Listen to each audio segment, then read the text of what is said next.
Lycans and gentlemen, children of the night, nocturnals, night terrors, and all things that go bump in the night. Welcome to your weekly treatment of shock therapy. The doctor will see you now. Show me your woes, and I'll cure all that ails you. Consider me your night watchman for this evening's festivities here at Mind's Eye Theater. I invite you to violate curfew along with me for this graveyard shift. I am your horror host incarnate for this sold-out show.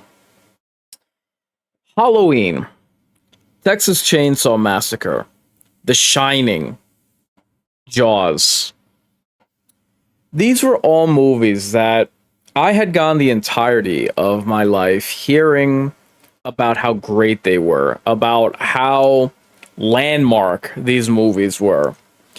Now, you understand how things can fall prey to hype, where something can just get hyped to the moon, and you're almost expecting a perfect film or a perfect experience, and then you watch it, whatever it is that has been so touted and lauded and promoted, and it just doesn't live up to the hype. Not so with these movies, not so with tonight's feature.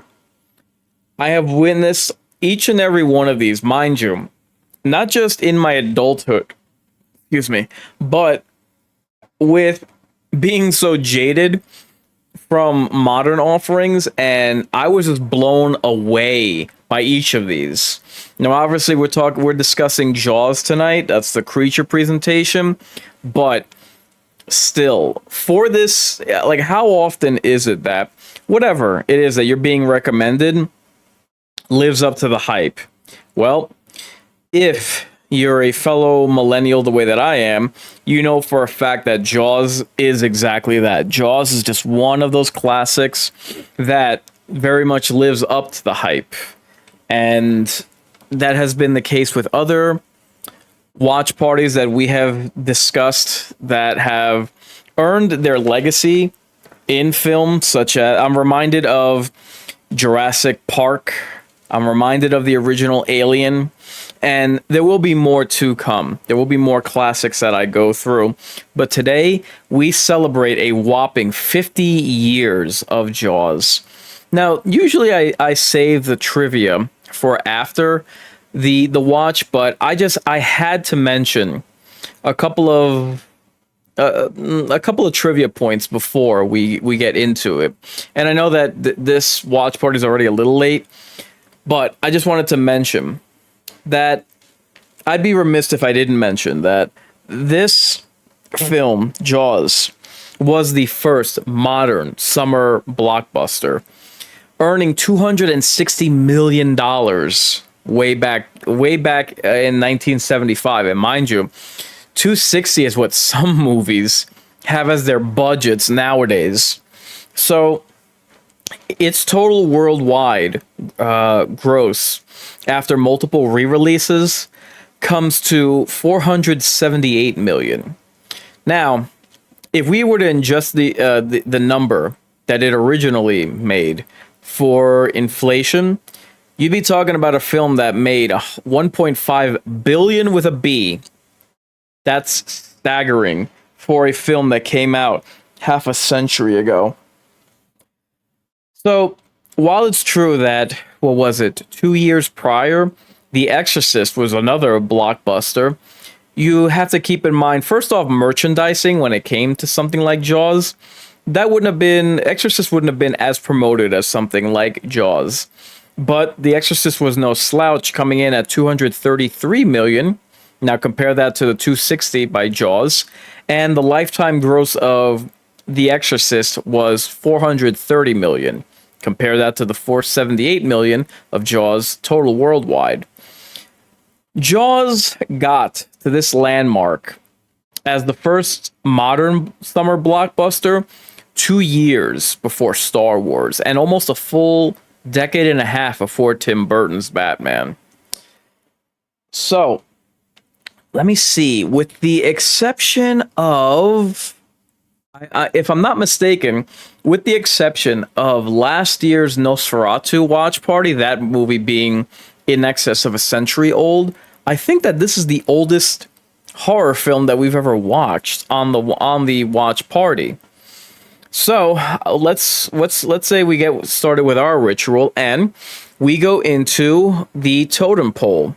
Now, I would have to believe that everyone who have seen this movie before would have to give this the highest rating possible.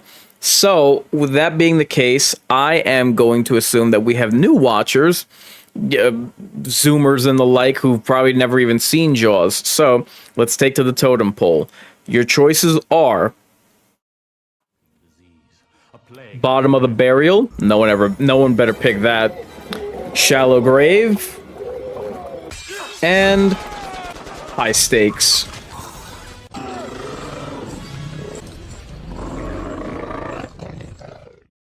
I mean, honestly, what else could I possibly do but high stakes?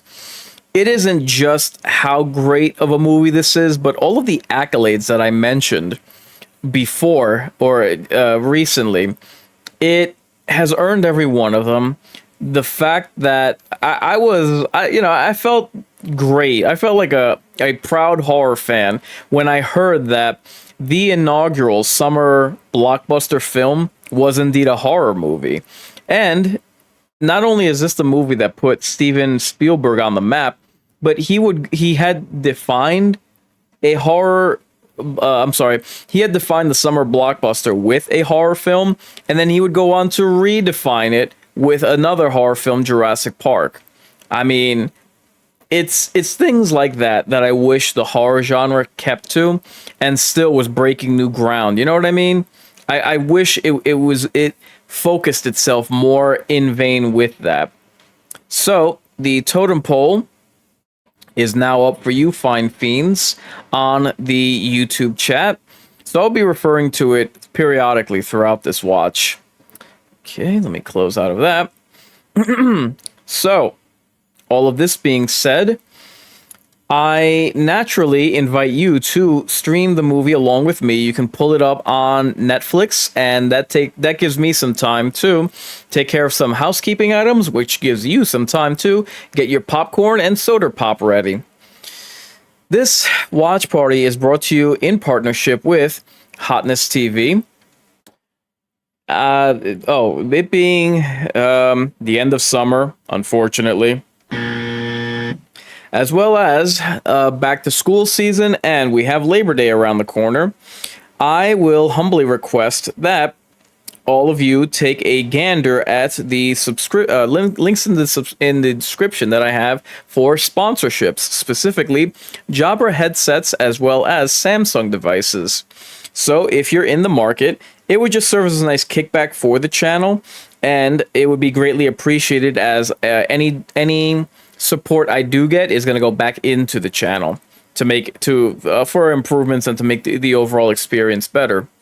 So, the Mind's Eye Theater is a proud affiliate of the upcoming horror documentary Mental Health and Horror. So when that comes out, I'm going to be doing a watch party for it, but also a review of it.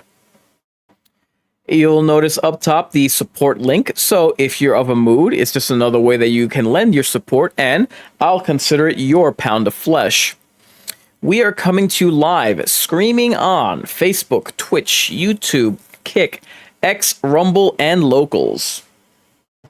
So, in the enduring battle between Incarnate and the almighty algorithm, my fans are my greatest weapons. Therefore, I humbly request for you fine fiends to get them likes up. Therefore, without further ado, I now present to you this creature presentation. Igor, throw the switch.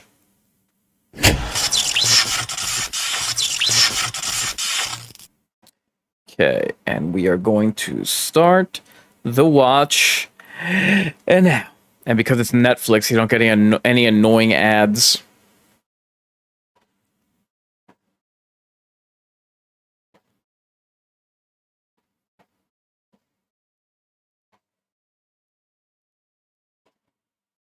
Oh, I was about to say, is this Orion?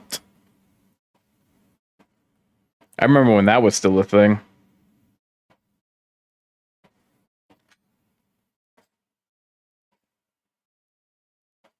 Interestingly, Let's start the trivia now. Interestingly, when composer John Williams originally played the score for director Steven Spielberg, Spielberg laughed and said, "That's funny, John, really, but what did you really have in mind for the theme of Jaws?" Spielberg later stated that without the Williams score, the movie would only have been half as successful. And according to Williams, it jump-started his career. That's another thing that I wish, like, there has been so much removed from horror without, like, ever replacing it that I find insulting, personally, as a horror fan. Like, theme songs. Name me one modern film that has a memorable theme to it. I'll wait.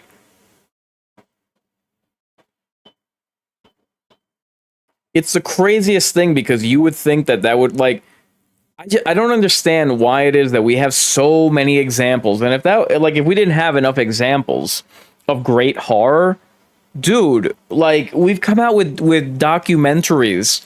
In Search of Darkness for the 80s. They came out with three separate documentaries. They're gonna complete the 90s. This December, I believe, is when 95 In Search of Darkness 1995 to 1999 comes out. I'm just like, dude, we have all of these examples of what this genre used to look like. Like, is it honestly any wonder why things aren't as good as they once were?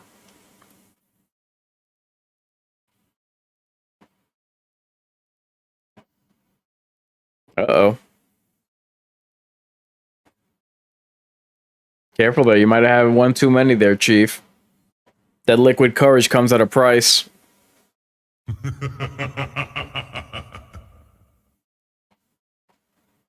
Oh, Chad. Wow. Great line delivery.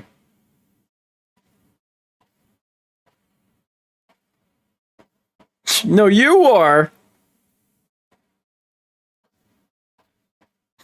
God. It's likely to impale himself. Oh. You know what he means. Ah, well done. Very smooth. Just this opening alone is like, I mean, it's so.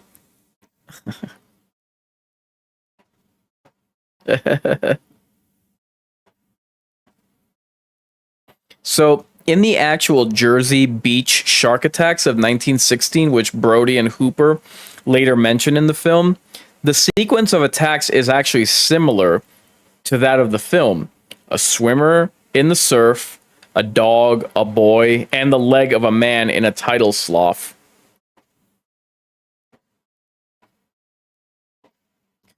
And like the fact that you don't see the monster until like you just see what it does in this scene. It's just another masterstroke. God, and that rising tension, just pitch perfect, man.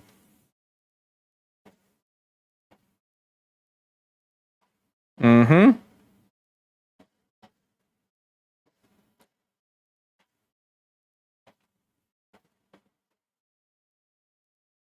I think she slams into that oh crap, I forgot what it was called. This metal thing in the back floating.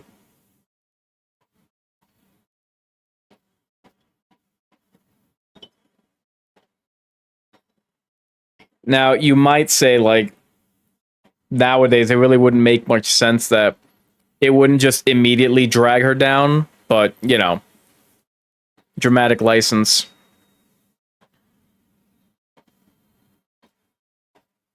And just like that, stillness.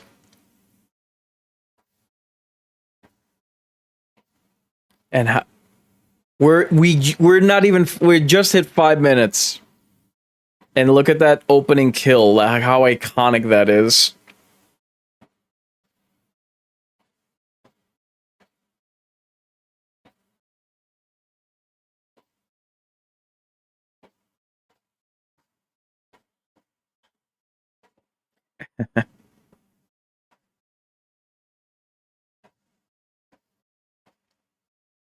So where this is located is Amity Island. I thought that I always wondered how does this take place in Amityville?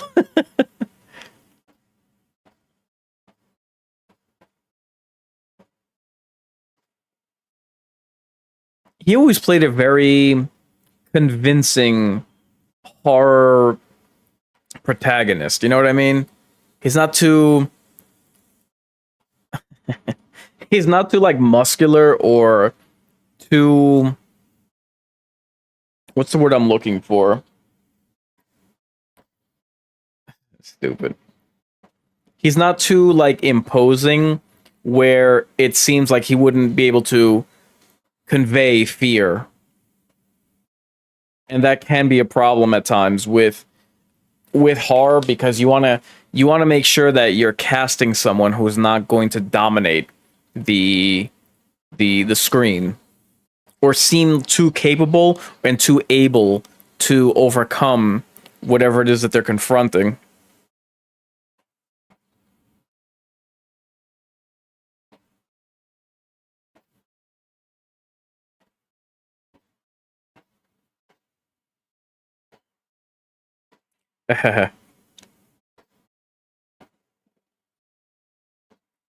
Yeah, they never really get into like the type of town that it is where like what he's a police chief but like how hard is his job. No knock against him, but you know, it would only serve if he's in a peaceful community that he's obviously he's out of his depth, if you get my pun, and I'll give myself that one.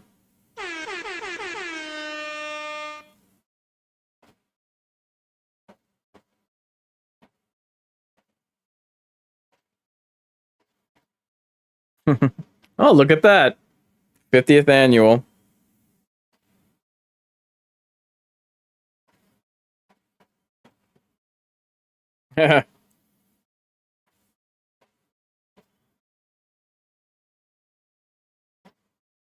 Uh-oh.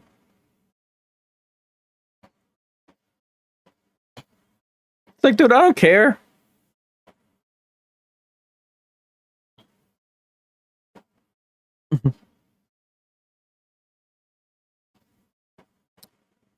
This part was always kind of messed up, I thought.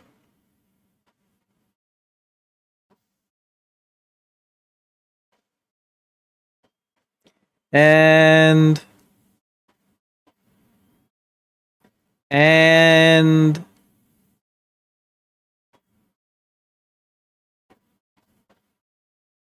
and okay.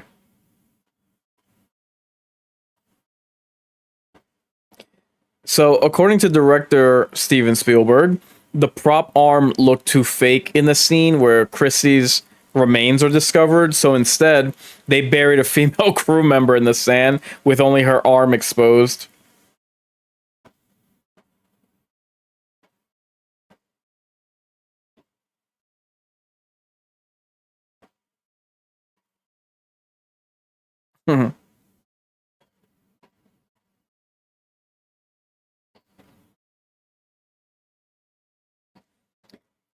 Interestingly, and here's another gem I wish that horror would pay attention to. Steven Spielberg said that when he first read the novel that this movie's based off of, he found himself rooting for the shark because the human characters were so unlikable, aka your typical slasher film slash Friday the 13th movie. If anyone has watched Alien Earth, you know what it's like to root for the monster.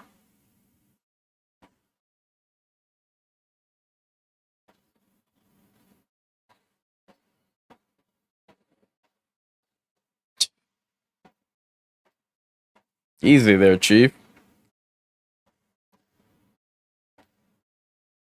It's probably more paperwork and issues that he's used to dealing with. He's like, man, the only thing that I'm comfortable with are jaywalkers.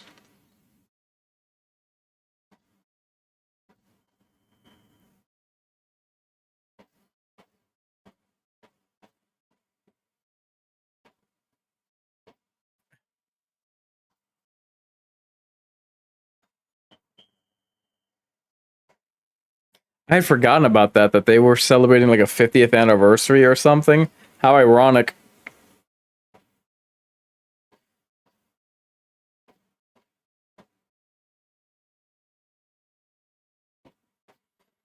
This was one good thing about the movie, how they really showed how important they really depicted how important the how how important it was that they pull off this 4th of July celebration.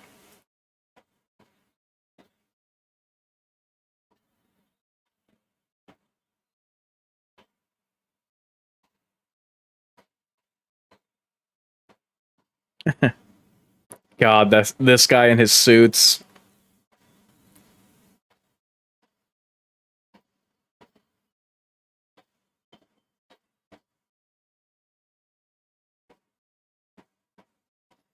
Not for nothing, but even nowadays, you would think that they would have developed technology that could somehow keep sharks away from beaches. I don't know, like some kind of sonar that only they could hear. I mean, they would only be able to hear it because, it's underwater.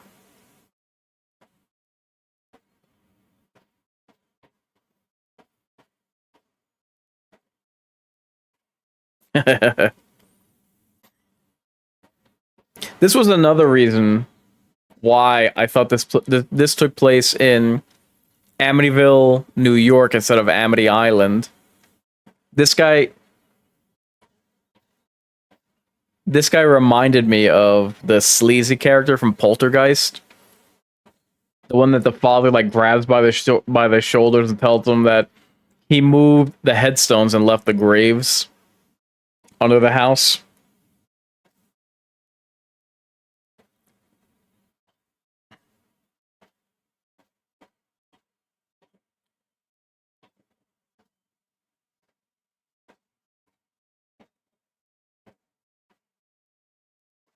Yeah, yeah. Any excuse will do.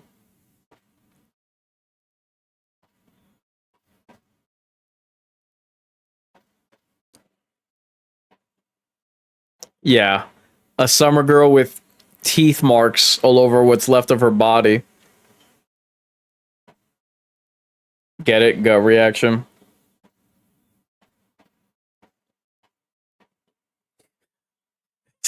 Such a sleazy, uh, used car salesman type character. Well, you'll see what you'll have on your hands in due time. In due time. So, Martha's Vineyard, Massachusetts, was used as Amity Island primarily because even 12 miles out to the sea, the sandy bottom was only 30 feet down, allowing the mechanical shark to function. Residents were paid $64 to scream and run across the beaches as extras, which $64 is very specific.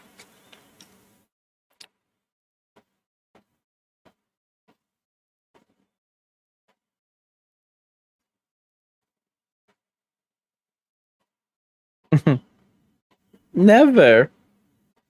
Why? I find it hysterical when white people, like, they don't get dark. They get like this, either a shade of red or orange. They look like hot dogs. It's the funniest thing to me.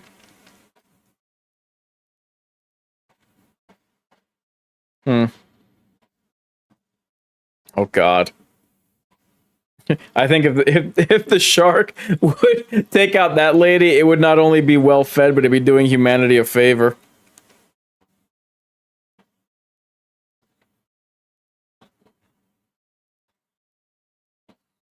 Hmm. Yep, better keep your eye on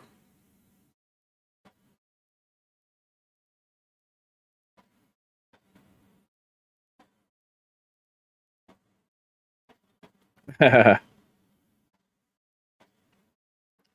Awfully paranoid.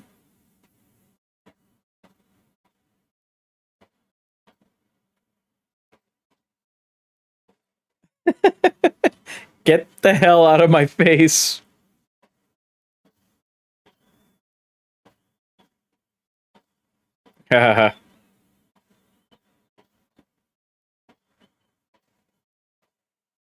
I hate oblivious people like that when they don't even take note to the fact that you're not paying attention to them.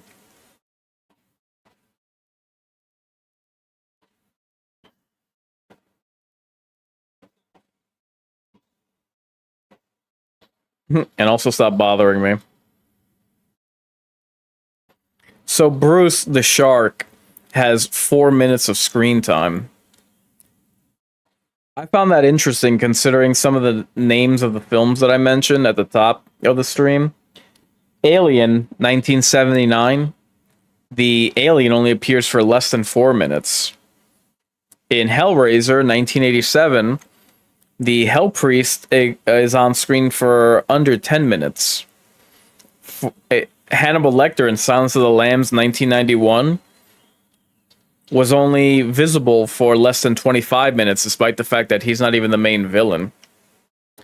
And I would say that this is a lost art, and it is, but honestly, so are iconic movie monsters. Whoa. First sign of trouble. Jeez, man. Still that theme score, that oh god, this scene is also gruesome. Just being ragdolled. Oh my god. It reminds me of a scene in John Carpenter's The Thing. Great use of camera work.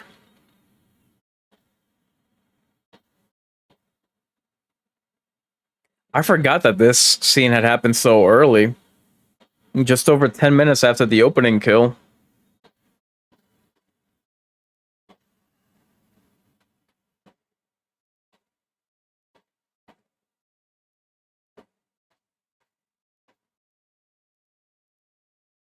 Damn. That's rough.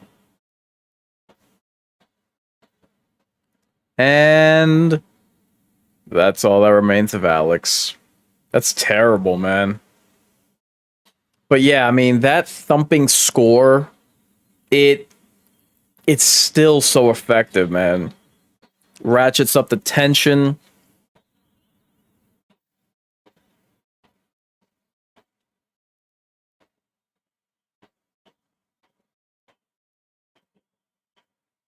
It was always kind of I don't think that this guy, the mayor or whoever he is, I don't think he ever gets his comeuppance, which is kind of messed up.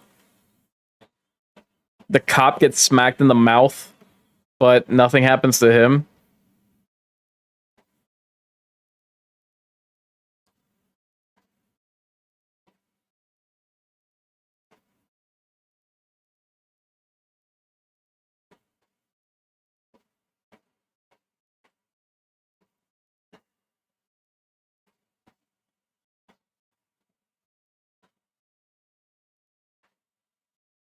Director Steven Spielberg named the shark Bruce after his lawyer.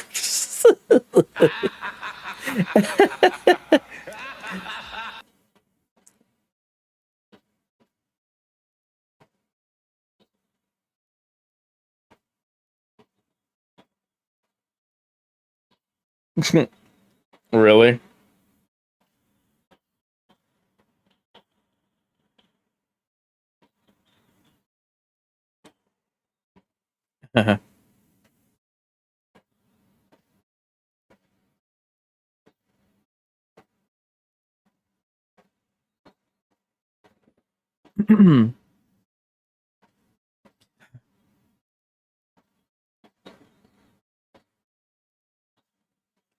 To shoot the water?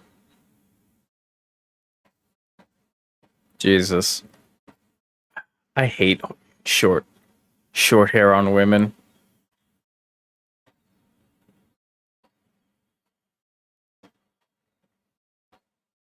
How could they, after what happened, how could they be complaining?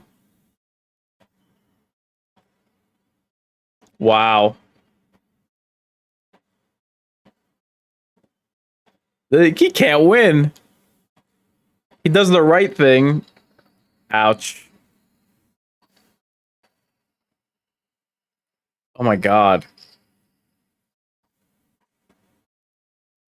I forgot that he gets introduced so early.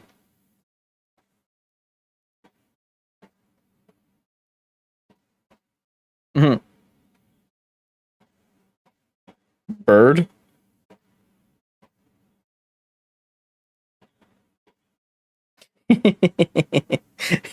His way of speaking.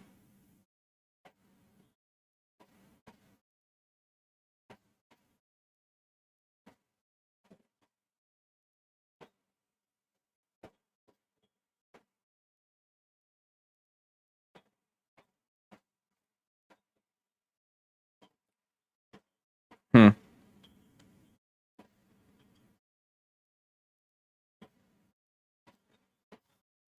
Smart man.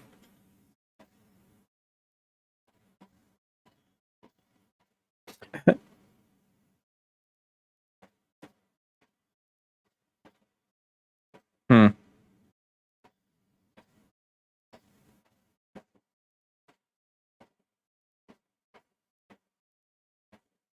And a license plate.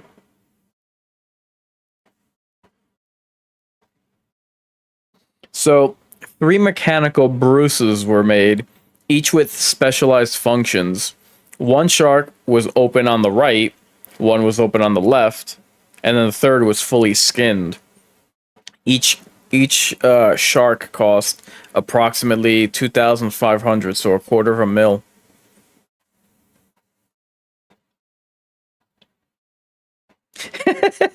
So this next part, I'm sure everybody knows about because how legendary this film is, and how not only was it the case that the shark didn't work when they put it into salt water, but how the adjustments that Steven Spielberg made are what made the film work, because you see less of the shark. Now, in addition to the well-known nickname of Bruce, Steven Spielberg also called the shark the Great White Turd when he became quite frustrated with the troublesome animatronic fish.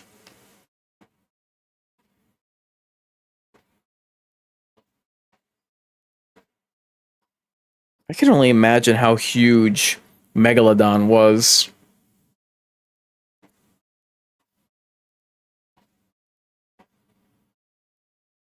How just utterly impossible it would be to cross seas with that thing owning the water,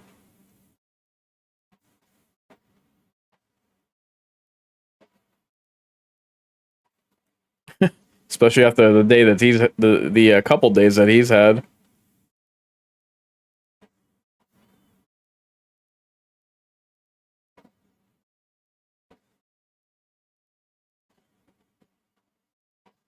Really?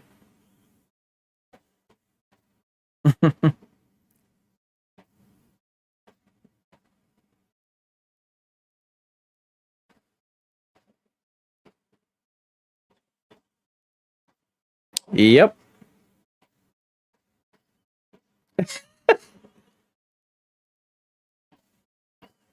She changed her mind pretty quickly.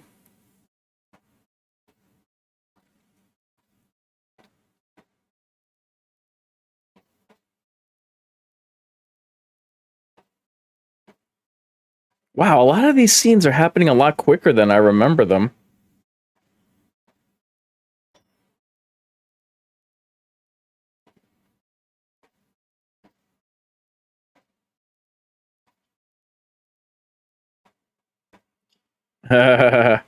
Oh, you'll catch something all right. Your death.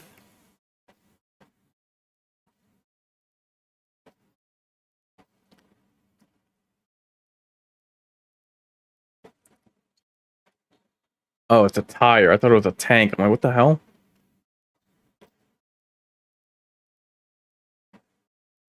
This friggin' shark takes out that whole dock. Oh god. Sharks are terrifying, man. I could never get into a shark tank. I've seen what it looks like when that goes wrong, And yeah, not for me. And it's even crazy that they're able to wedge their way in there or break through the metal beams. It's like, yeah, count me out. If you remember, Traumadom wanted me to go. Oh my god. Oh my god. See, this again, this is oh my god. This is brilliant because it shows you what this thing does. What it does to people before you actually see it or don't see it.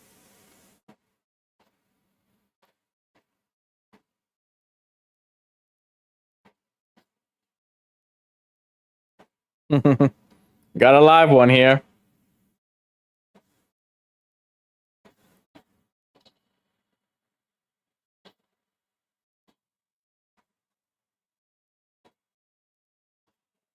Jeez.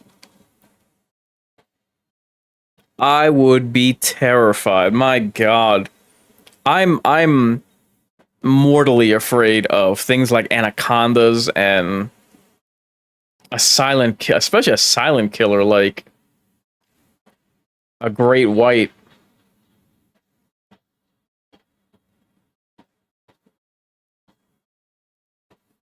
Ha ha ha. Could you swim any slower?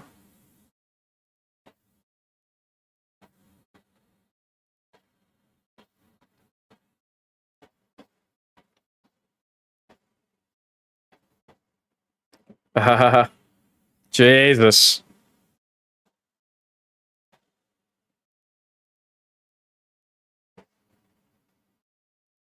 I like how that. Here's a souvenir for you. So, interestingly, despite reports to the contrary, Bruce was actually tested in water before it arrived on Martha's Vineyard and worked perfectly. However, the tests were done in non-salt water, a non-salt water tank at Universal Studios. Once it was placed in actual ocean water, the salt wreaked havoc in or with the shark's controls.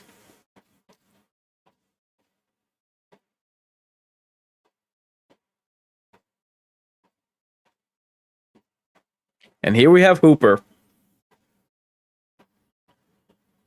What? Oh,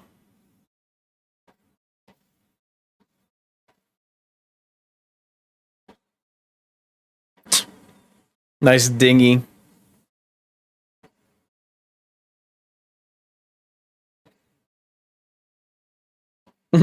Listen to me.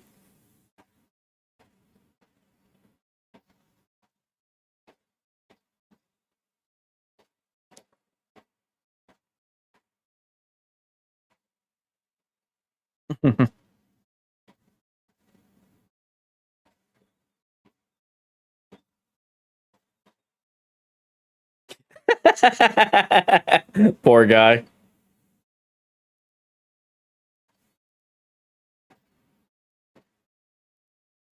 Dick.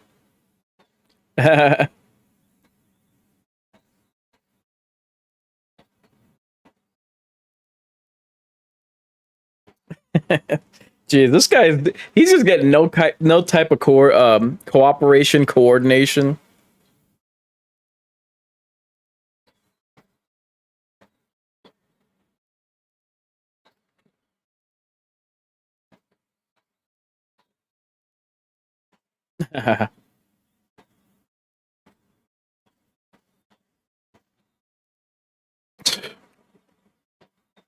So the first day that the model shark was used, it sank to the bottom of the ocean.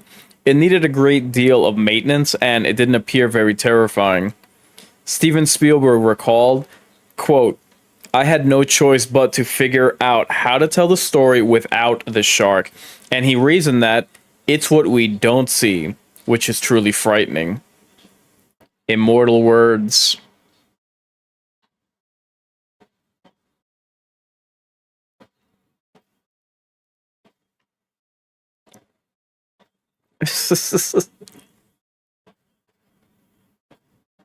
God, the way that they speak. I love how they cluster. God, they're really out there with fishing reels.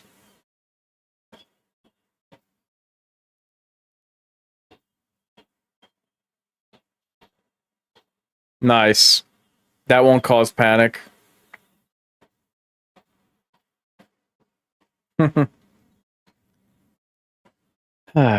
Okay, guys, we passed the half-hour mark. If you could remember to like the video on whatever platform you happen to be watching this on, and if you're on YouTube, please vote in the totem poll over what your vote would be in rating for the film for tonight.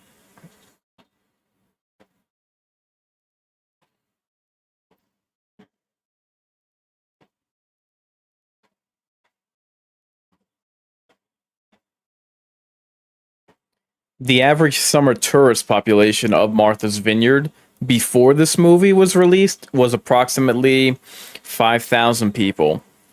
After it came out, the population skyrocketed to 15,000. You would think that that would discourage people, but like the fact that tourism tripled after this movie came out is pretty wild. Jeez.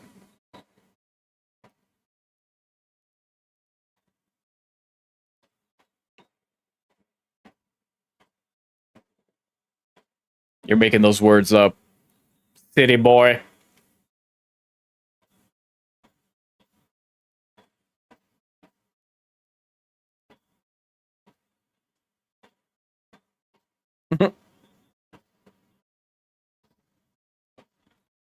Huh. Okay, dude. This is why we brought you in.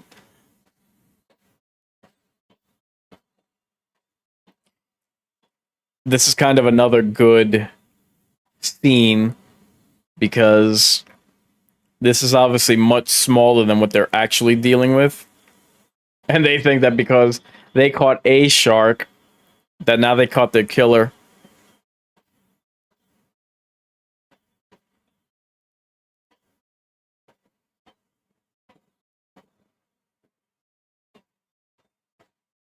Yeah.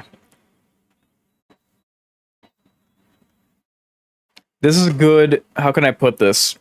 This is a good use of false sense of security for the simple fact that, as I mentioned, they think that they're safe, and this is obviously much smaller than what it is that they actually have on their hands.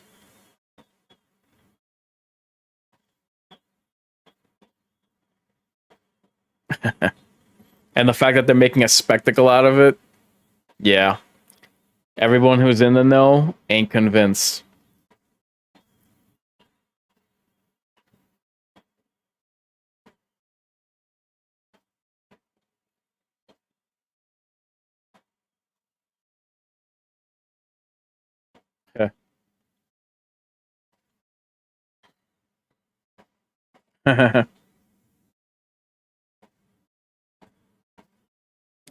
So the novel and film have been criticized for misrepresenting sharks, which in reality rarely attack humans and are not vengeful as portrayed here.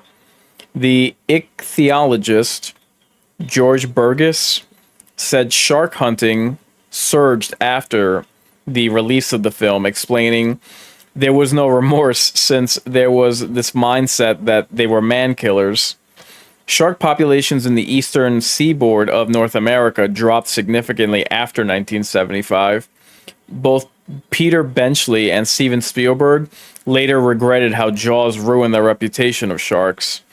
Benchley said, "Knowing what I know now, I could never write that book today. Sharks don't target human beings, and they certainly don't hold grudges, and hence, and he became a shark conservationist. Excuse me."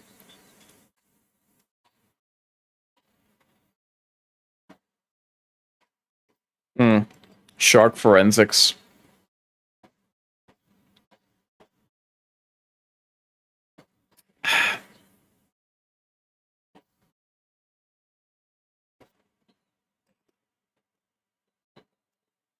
Hmm.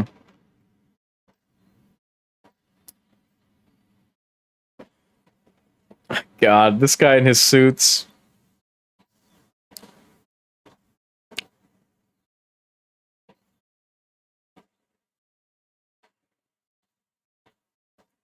Well,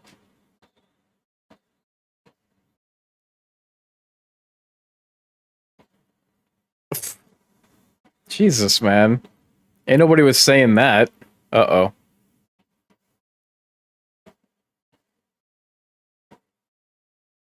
See, this is messed up.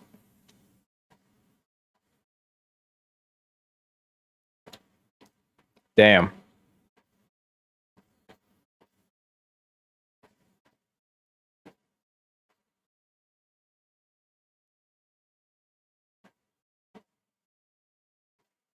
Huh.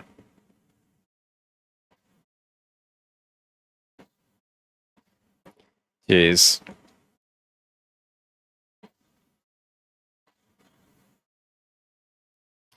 Meanwhile, this douche in the background, he just gets to walk away from this whole fiasco unscathed.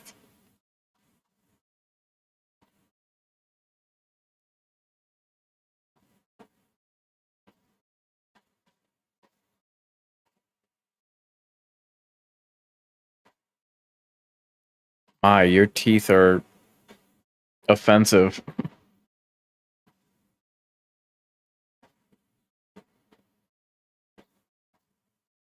Thanks.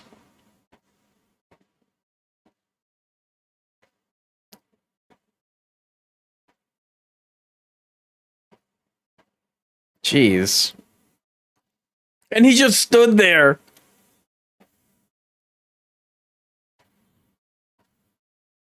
Wow. And the guy that's actually responsible, nothing happens to him. That's fair.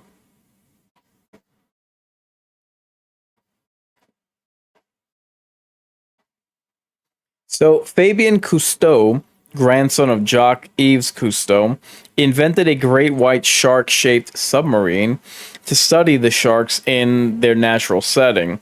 He discovered that, contrary to the killing machine nature shows in Jaws, great whites are actually very cautious fish.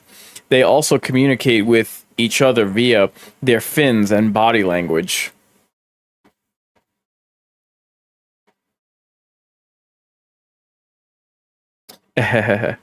Cute.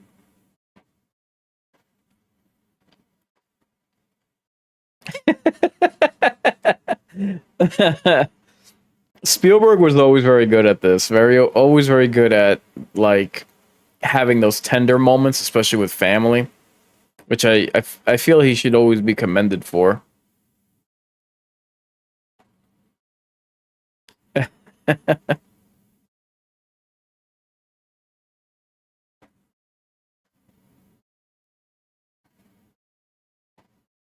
Aw.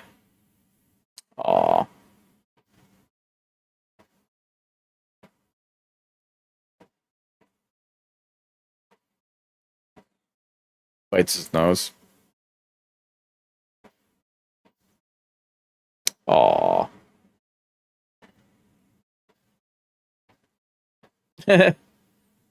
God, those cups.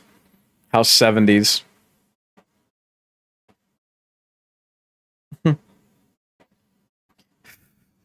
Jesus, dude. Boundaries much? I leave work at work. 2 bottles? He's like, oh, ma'am, please. No cups needed.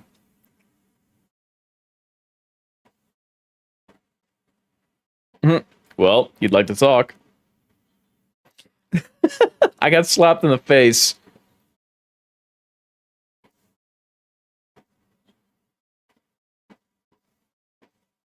So the first shark killed on the docks, which we just saw, that which was supposed to be the man eater, was actually a real shark killed in Florida, since there was not a big enough one in Martha's Vineyard. According to Carl Gottlieb, the Jaws log, by the time it had been shipped to the set and prepared for filming, it was starting to decompose quite badly, and the smell was appalling. As it was hung from its tail, its internal organs broke loose and piled up in the back of its throat, adding to the discomfort of those forced to work in close proximity to it.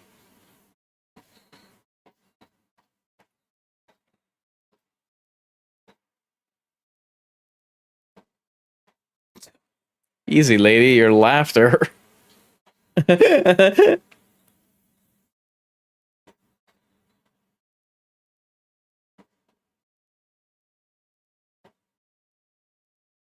Hmm.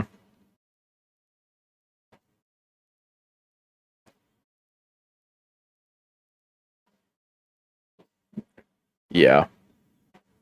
Hmm. It's crazy looking at these older movies, and obviously we're here to watch Jaws. Yeah, he's just gonna take it straight. It's funny watching Jaws and movies like this. I'm reminded of the cast of the original Alien. These men here look like adults, and something like Alien Earth, they look like children. I have to believe that's a conscious choice.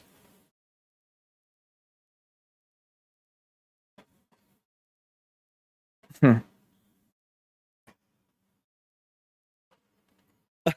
Oh, I forgot about that.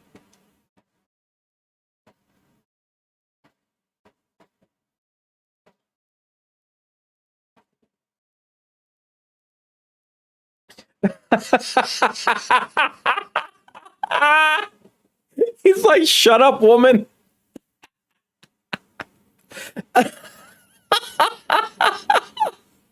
Drowning. Very matter of fact with how he just put her in her place. Uh,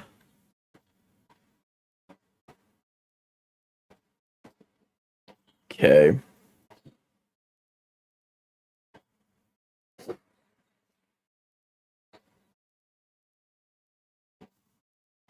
Hmm. Really? That's funny considering how you just showed up to some guy's house. I would think that you don't have any boundaries.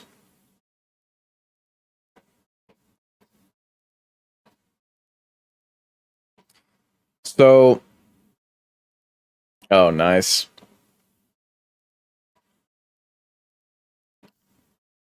It's so crazy how different the biology of various diverse creatures can be when they cut this thing open. Like, I'm guessing it's stomach. Yeah, white stomach acid or whatever. So, Steven Spielberg observed at the first test screening that the the first surprise the first surprise appearance of the shark got the biggest scream. Louisiana.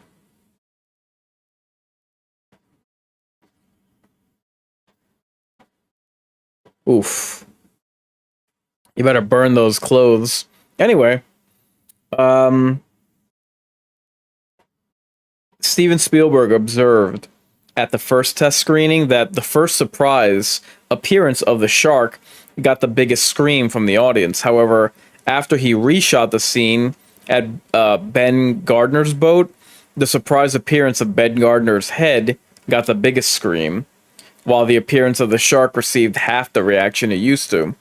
So Spielberg said it taught him a lesson that a movie can have only one major scare moment because afterwards the audience will be on guard against the film.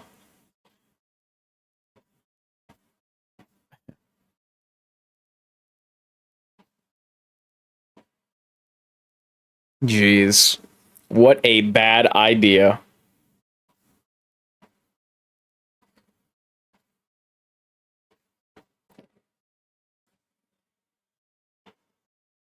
I wouldn't go out. I would feel terrified about doing this during the day. They go out at night. And that's another thing that would make sharks just terrifying. They're able to hunt.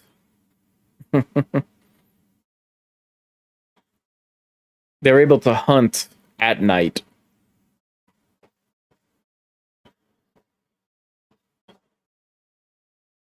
Hmm.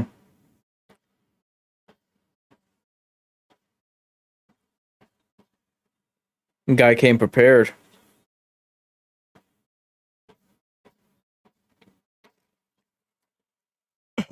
Yeah, I'm rich. That's why I do this.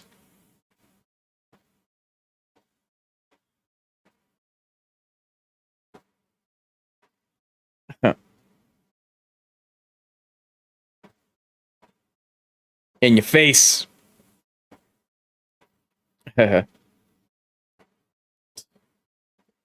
Or it's an island by definition, you goof.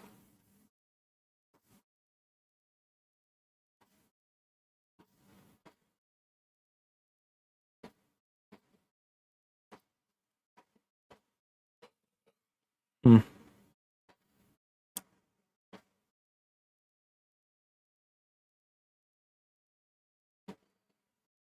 Uh-oh.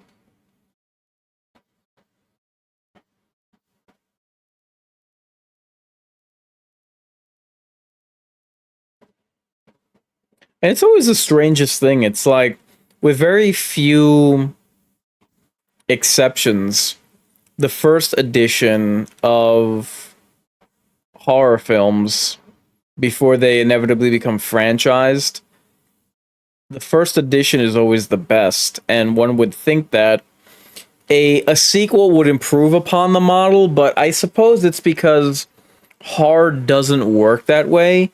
And I don't, when I say that the originals are usually the best, I don't even just mean that, oh, you don't know what to expect the first time around, so the second time you're more prepared. Like what I just read that Steven Spielberg learned from. Do you?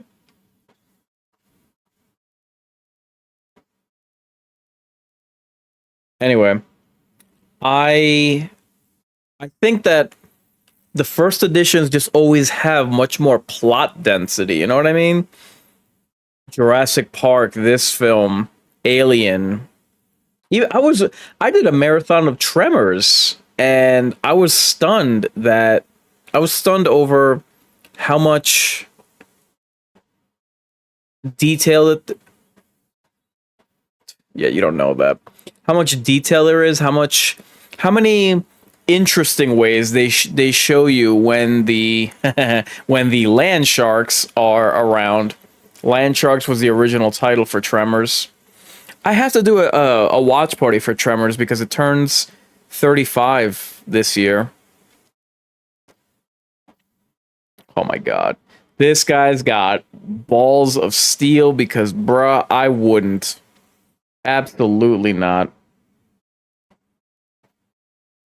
Like, you are nuts, man.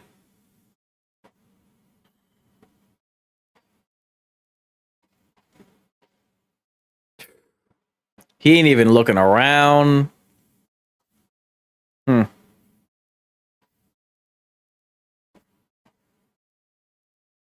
Yep. Gee, what have we here?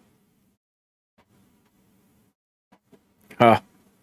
And this is another great addition because that shows you what it is that we're dealing with. The size of this thing. And that's the head. Damn, and he dropped his knife and the tooth. Audiences freaked when they saw that.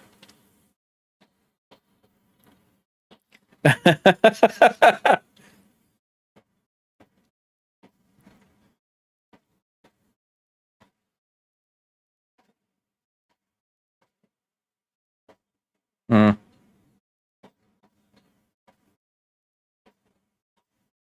yep. Absolutely.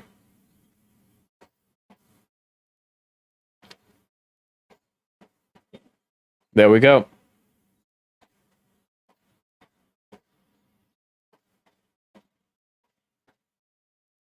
Hmm. Yeah. Feeding frenzy.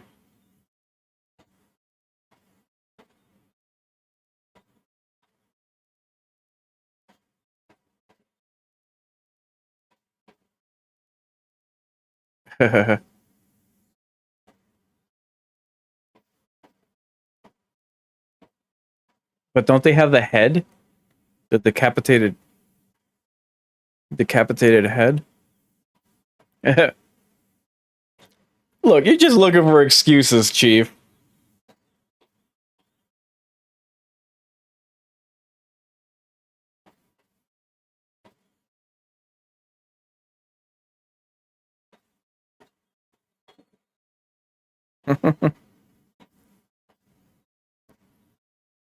Is this all the same? Like, no, this guy has worn this ridiculous suit jacket more than once already.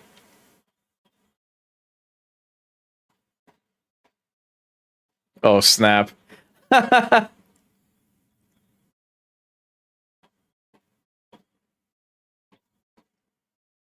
Really? Buster Browns.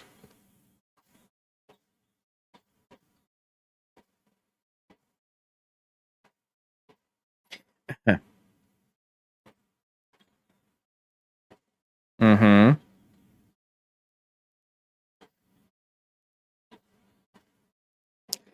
I mean, not for nothing, but I realized that people had a bad reaction, an appropriate reaction, I would think, to this movie and the book in terms of sharks. Not for nothing, but isn't that a healthy reaction that people should have? It's not exactly like you should consider sharks these docile animals, and I don't mean, to go hunt them or whatever, but like, come on, it's a predator.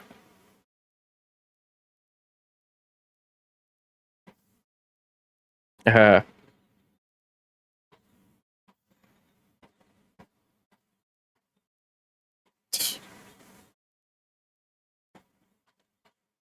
huh. Okay. I had forgotten that. So I had remembered the girl's body at the beginning of the film. Oh boy, all these tourists and weekenders.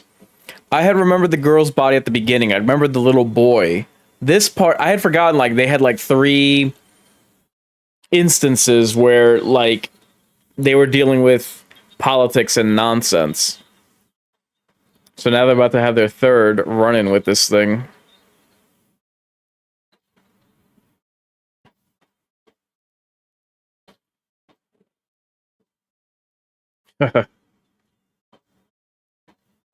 This is another good scene because it raises the stakes over the number of, what's the word I'm looking for? The number of people in danger.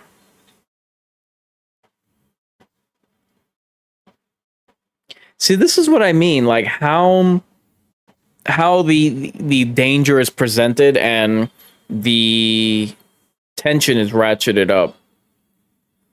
Just all of these plot points, and with other films like this in terms of the first installment in a franchise, they always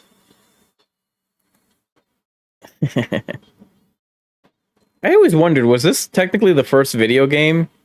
This never gets mentioned, even as an arcade game. Anyway,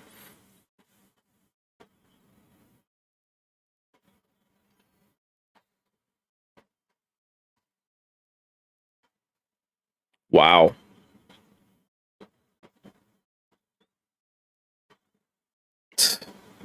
All these people completely unawares. Oh, yeah. This is another scene that I had forgotten. The fact that for this third time, they were quote unquote prepared, and the shark still managed to slip through.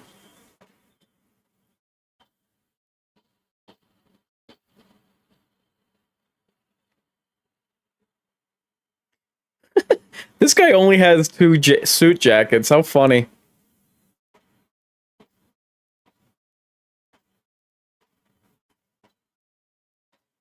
He's on the beach in a suit with brown shoes. God, man. There's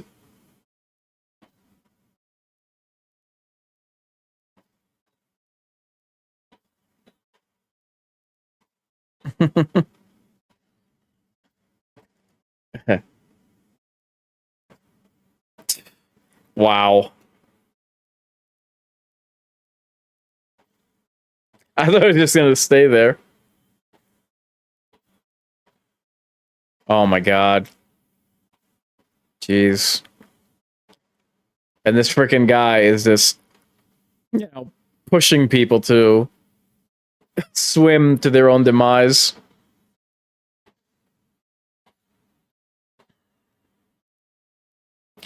Oh my god. It's like, people, you don't have to go in there.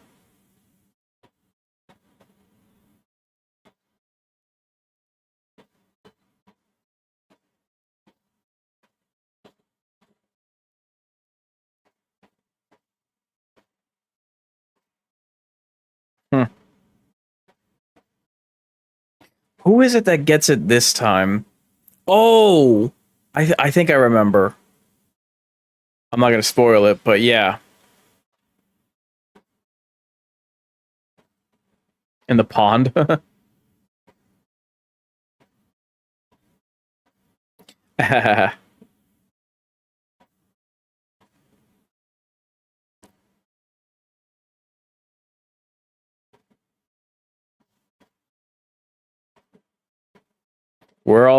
Where's all the extra security that was supposed to come with the 4th of July?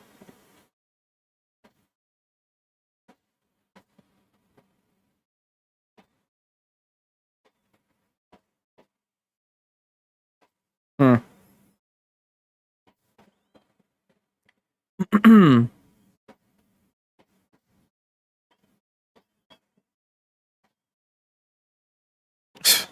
People inching their way in.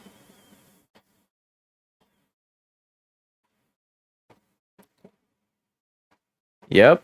Make plenty of noise. Splash around as much as you can.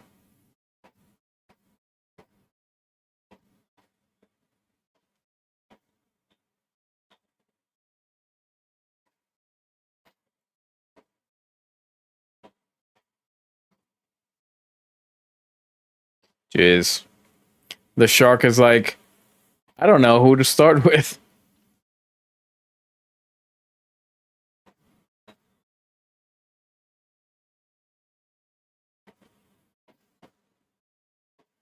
Hmm. Injured, he says. My god.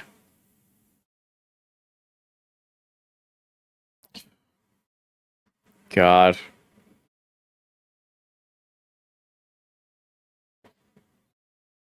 This is another good move that is often, not often, but there are examples. She didn't scream loud enough. Oh my god.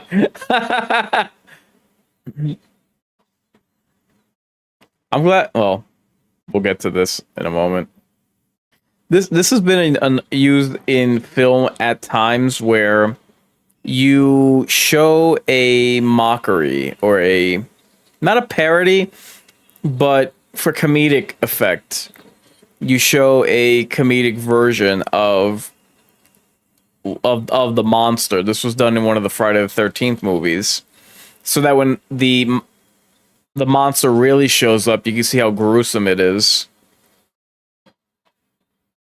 Oh my god. And then he tries to get on it. Really? She's over there crying like she doesn't know what to do with a kid.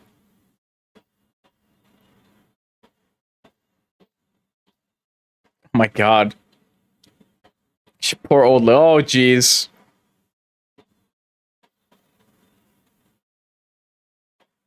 Yeah, the panic. The panic is a good it's a good setup.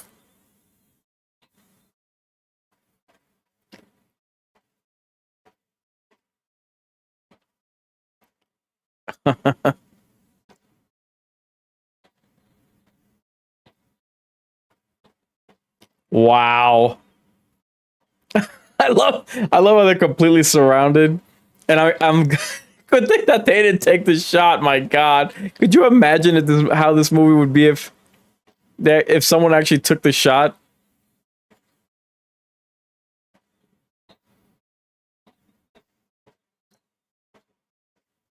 Yep. And now that it's been established that we have a false sense of security, we bring now we return. We return to the star of the show. Guys, we just passed the 1 hour mark. If you could remember to hit the like button on whichever platform you're watching this on. If you are watching on YouTube, please vote in the totem poll. It just helps circulate this bloodstream.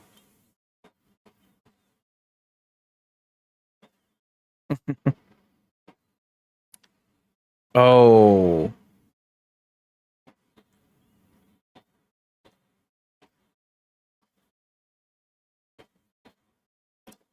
I forgot that this guy wasn't even part of this little group, but he's the one that gets it. Nice. This scene I always thought was creepy as hell. When you just barely see the shark and it's almost gliding as it go. Oh my God.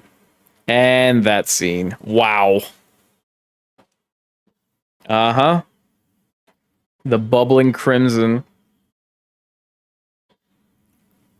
Jeez. Well,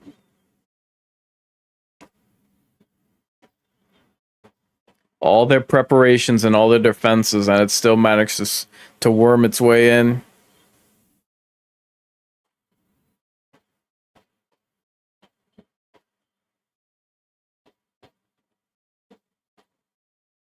Yeah, no wonder that kid went into shock. I've always said that if I saw an anaconda from a distance, I'd be paralyzed in fear. I would make the easiest meal for it.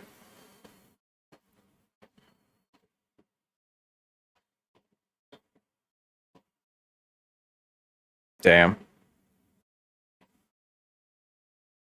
That's rough.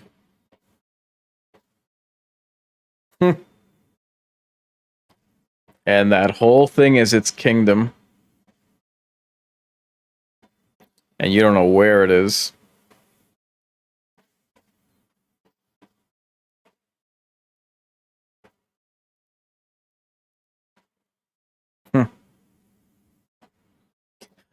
Looking forward to it, Mom.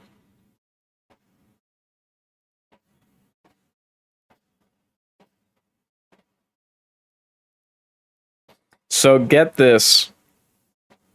During pre-production, Steven Spielberg brought his friends Martin Scorsese, John Milius, and George Lucas to the effect shop where the 20-foot long Bruce the Shark was being constructed. So Lucas said, if you can get half of this, Lucas told him, if you can get half of this on film, you will have the biggest hit of all time.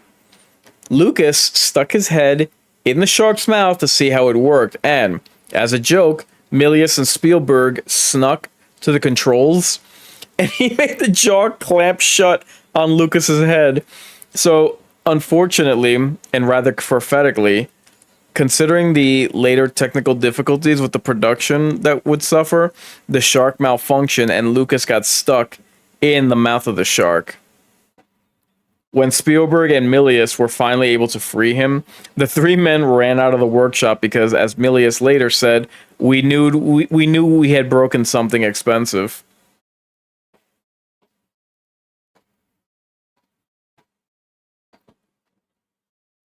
Huh.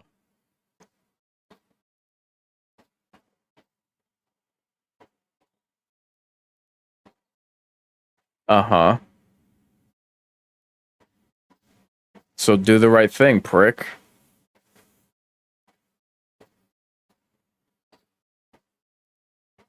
For real.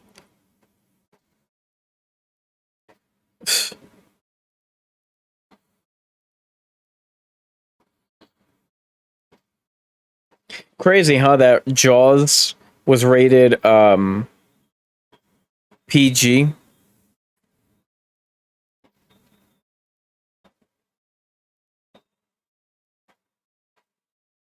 This was in the time before PG-13. That's why it was rated that.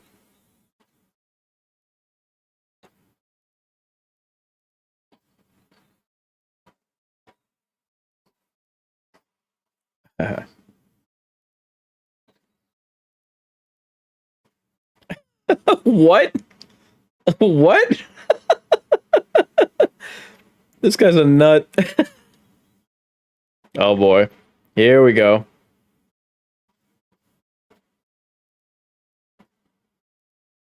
Hmm.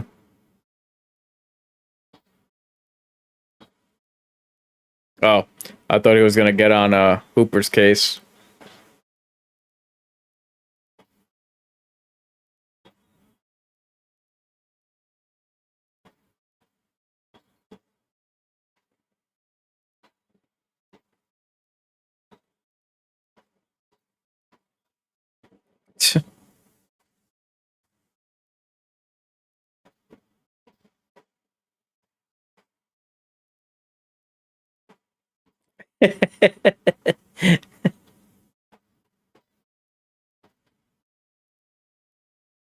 Hmm.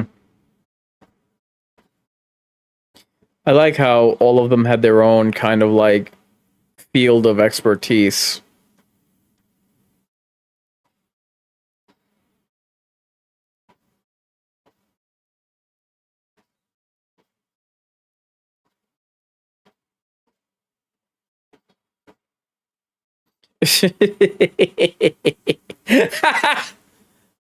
Here we go.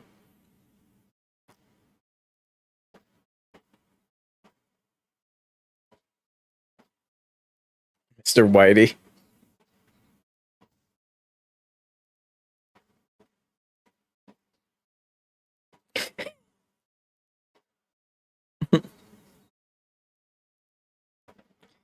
So, Robert Shaw and Richard Dreyfuss, these two actors that are opposed at the moment, could not stand each other, and the two argued all the time, which resulted in some good tension between Hooper and Quint. Dreyfuss later refuted that the two hated each other and said that they only had one major disagreement on set, and Shaw pranked him by shooting Dreyfuss in the face with a fire hose. However, they later amended their differences. Dreyfuss later described Shaw as, quote, he was the largest personality I've ever met on this earth, end quote. He further elaborated that while filming Jaws, Shaw invited Dreyfuss to act with him on stage, telling Dreyfuss, quote, I'll play Claudius to your Hamlet if you'll play the fool to my Lear, end quote. Dreyfuss was flattered and agreed to do it, but only after 10 years had passed so that his acting skills could be closer to that of Shaw's. Shaw agreed, but his tragic death only a few years later prevented this from happening.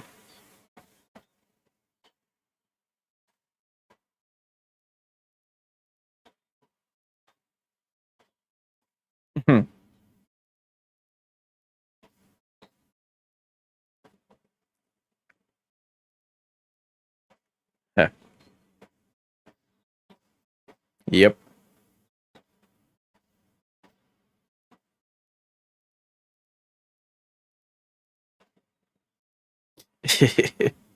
What a dick.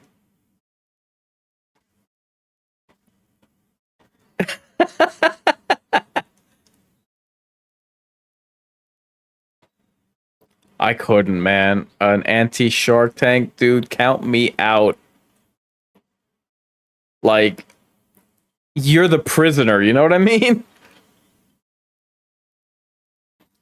Like, I would have my doubts even if that tank was completely sealed, you know? It wouldn't have that like middle that you can stick your hand, and like a shark could come from any direction.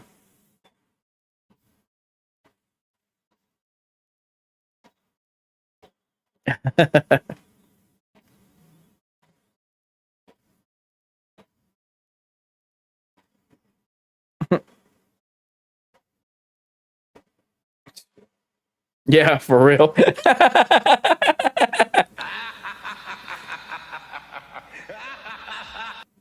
I mean, he ain't lying.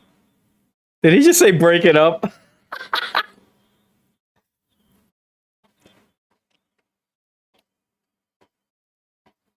God. Hey, no Boy Scout picnic.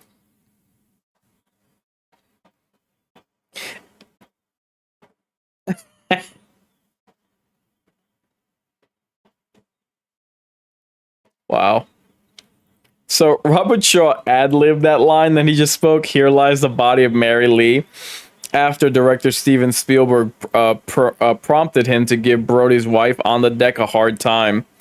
Asked later where he quoted it from, as it would require getting a license and release from the author to be used in the film, Shaw said that was unlikely, as it was off an old grave marker in Ireland.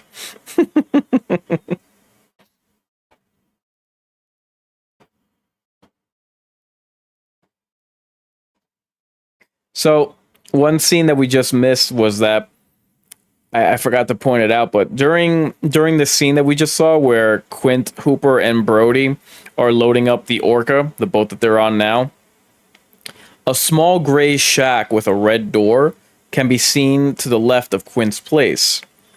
It belonged to an actual resident who at first was ticked off that the production mist from the spray paint used on Quint's facade wound up floating onto his boats. So when he discovered what was really going on, and how naive the crew was about fishing and boating, he actually offered to assist them in the production. So his equipment and expertise became so useful to them that without him, the film might have never been completed. He even became the role model that Robert Shaw chose to use his gruff fisherman character off of. And though he was well paid for his services, Lynn Murphy never received credit on or off screen for the essential part he played in the making of this classic.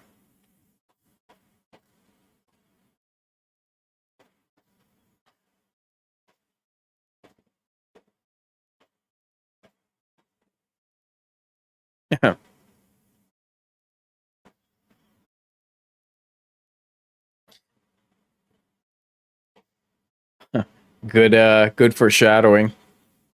Chiefy.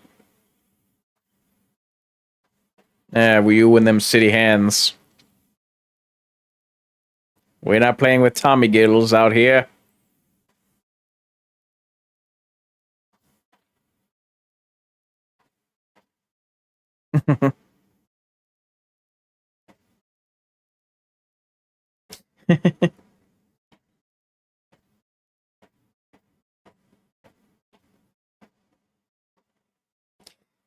I kind of like this how they diminished the num.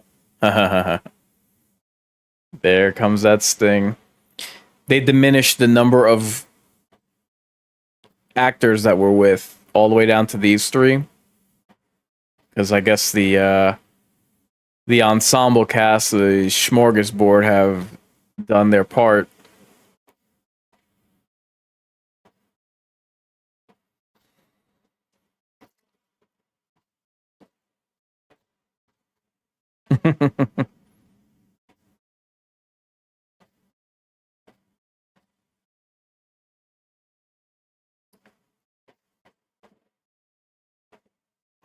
What happens first, a chase scene, or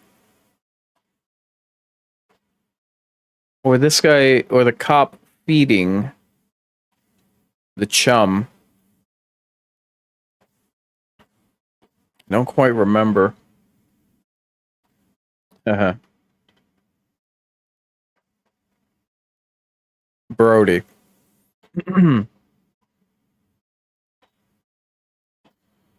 Yep.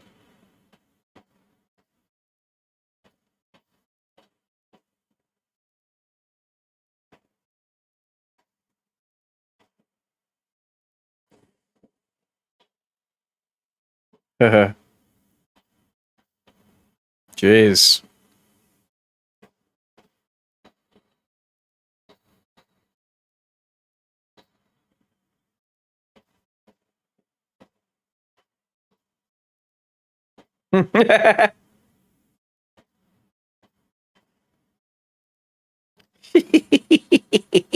Jesus.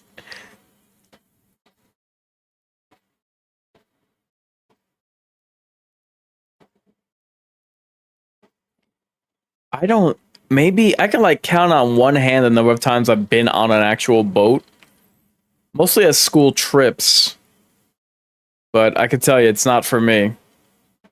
Not that I get seasick, but like, oh man, you make one mistake out there.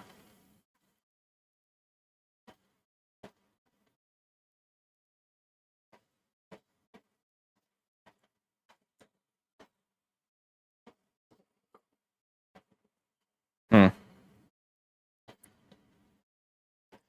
Oh, I think the feeding, the feeding scene is next because they don't track it yet.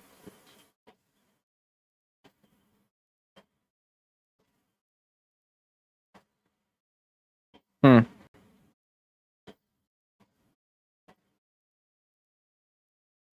Uh, this scene I'm not remembering.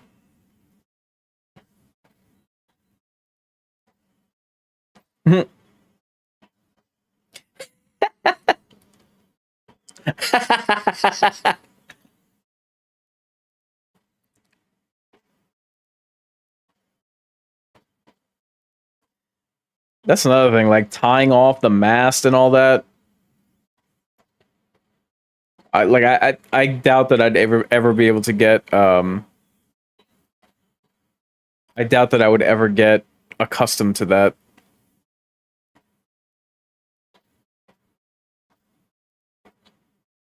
Hmm.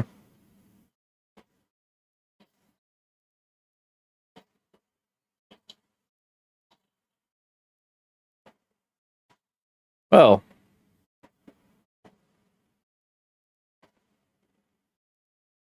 uh oh.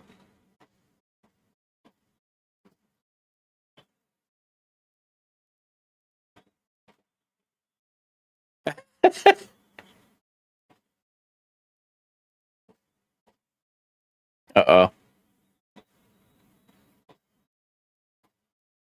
Oh, in your face. Really? A bit much.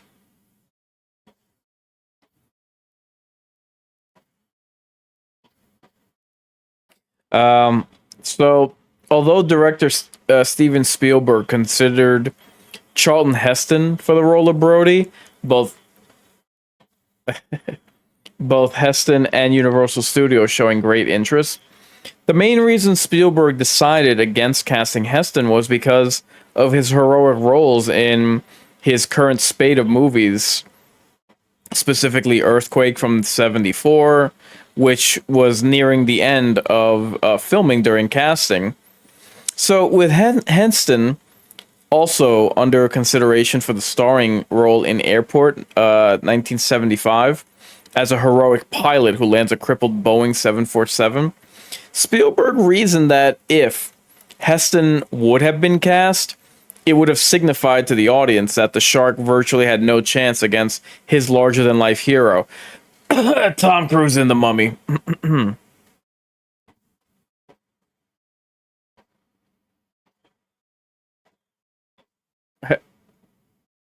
Here we go. God, I can only imagine how that smells. It's so funny to me, like, when you're dealing with sea life, you know, if you were to have like steaks, it wouldn't reek like that. But no matter what, fish just smells like, you know, fish, which is not good. It's like, hey, this smells like a dumpster. Let's eat it.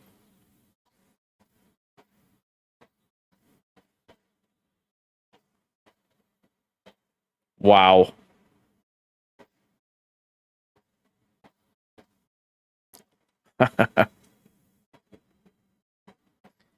I don't remember the documentary that I watched that spoke about how sharks have perfectly evolved in their environment. Because if you're above them looking down, the gray top of the body, they camouflage perfectly with the sea bottom. If you're beneath them looking up, they blend the whiteness of their body blends in with the sunlight in beaming onto the ocean water. So they are perfectly adapted predators for their environment.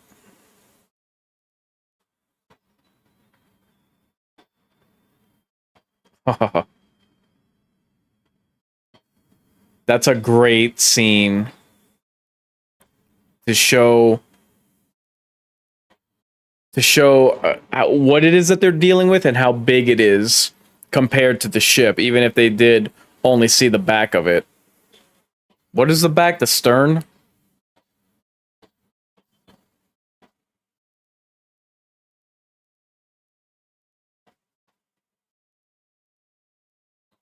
Oh, now is where they track it. Oh my god. Yeah.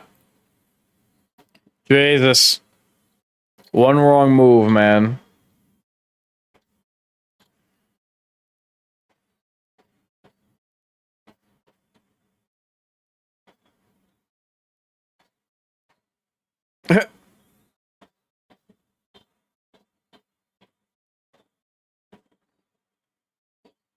Oh.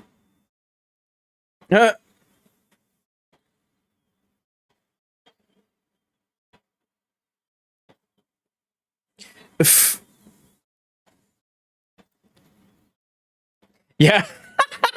For real. I wouldn't get anywhere near that thing.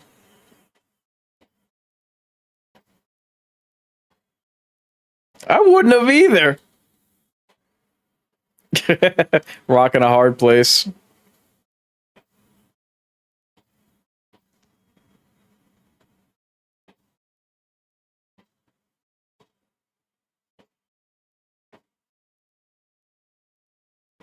Huh. So whose equipment is that? That tracking equipment? I thought it was I thought it belonged to Hooper.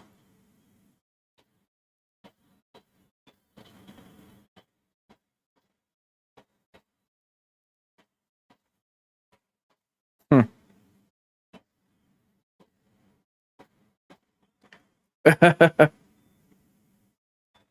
Shark dart.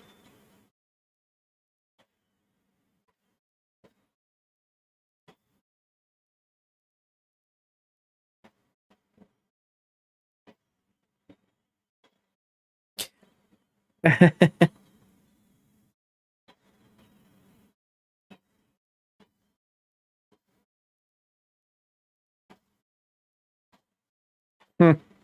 God almighty. Yeah, kill it. Not what he had in mind. Oof.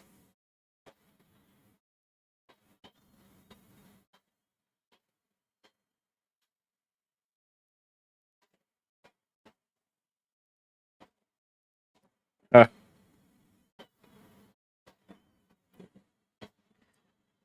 I always liked how they had like this adventurous change in the soundtrack here, but it doesn't really go anywhere. And bye bye.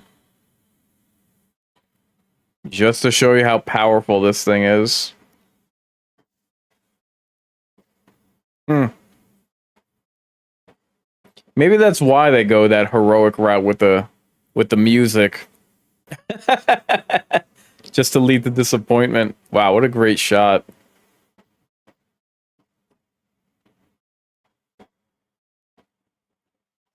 So, in a biography, director Steven Spielberg revealed that Robert Duvall had encouraged him to make the movie. In return, Spielberg offered Duvall the role of Brody, but he turned it down, fearing that it might make him too famous. Duvall wanted to play Quint, but Spielberg told him he was too young.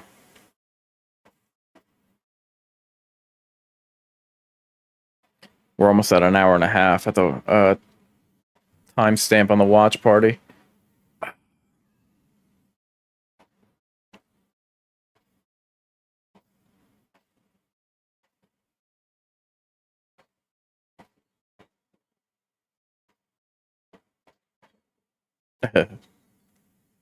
Oh.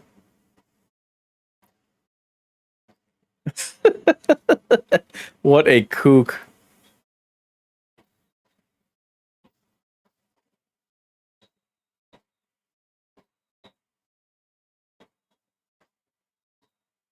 Author Peter Benchley was thrown off the set after objecting to the climax.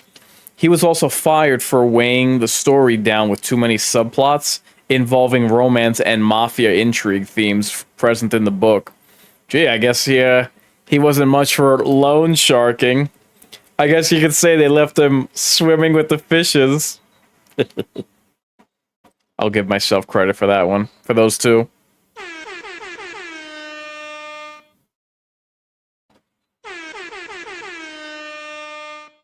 Two for me.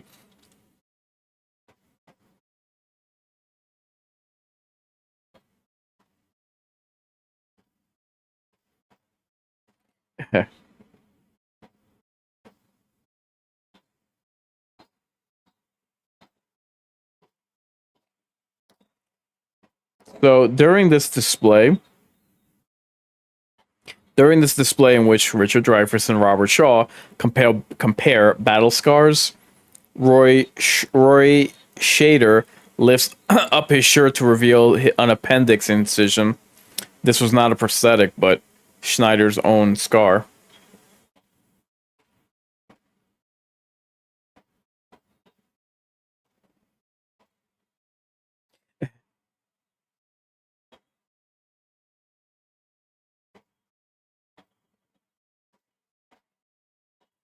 Yeah, you two are clearly off your rockers or off your meds. So, interestingly, an accident an accident during filming caused the Orca, the boat that they're on, to begin sinking. So Steven Spielberg began screaming over a bullhorn for the nearby safety boats to rescue the actors. John R. Carter, already up to his knees in water on the sinking Orca, held his Negra, which was a tape recorder, up over his head and screamed, "F the actors, save the sound department." During the accident, the film camera was submerged, so its film, still submerged in seawater, was assumed to be ruined. However, once it was revealed or realized that that developing solution is saline, the film was flown to a New York film lab, and technicians didn't lose any of it. The accident is described starting at an hour 30 minutes in the making of Jaws for the 30th anniversary edition.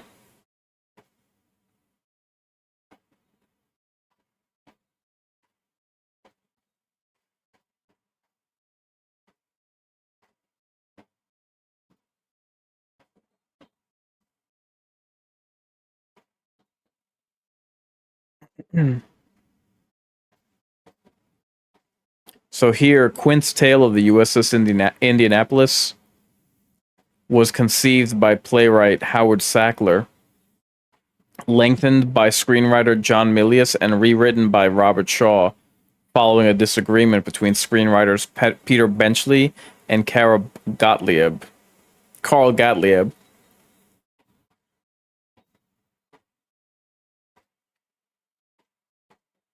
Shaw presented his text, and Benchley and Gottlieb agreed that this was exactly what was needed.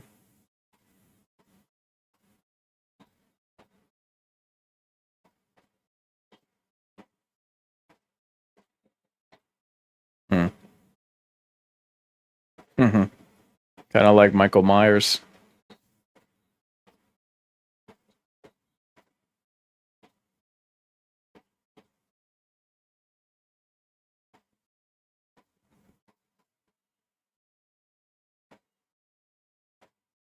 Creepy.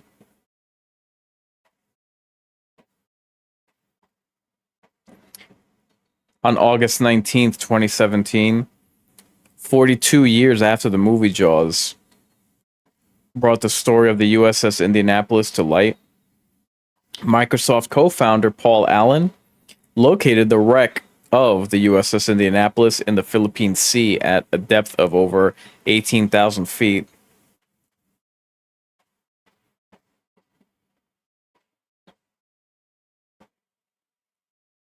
I forgot to mention that, according to Carl Gottlieb, Roy Schneider ad-libbed the line, "You're gonna need a bigger boat."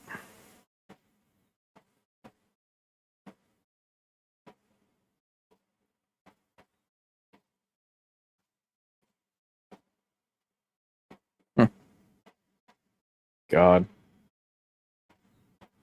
The sheer savagery that these creatures are capable of.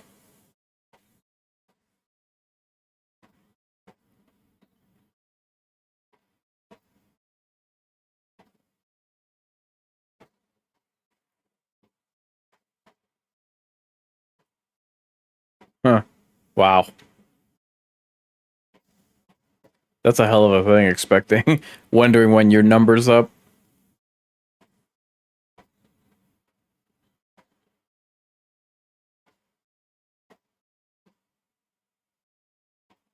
Hmm.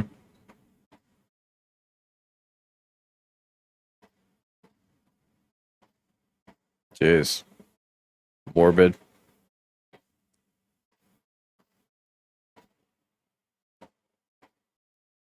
That's see, it seems like that. It seems like this, the telling of the Indianapolis, that I don't, they just bring another layer to films where they're talking about real life and relating it to an experience that they're currently going through in the film, but it brings a sense of gravitas. You know what I mean?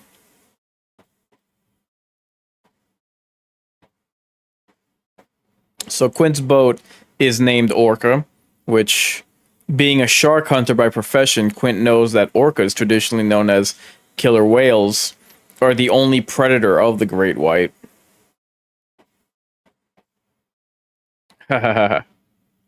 Another good scene.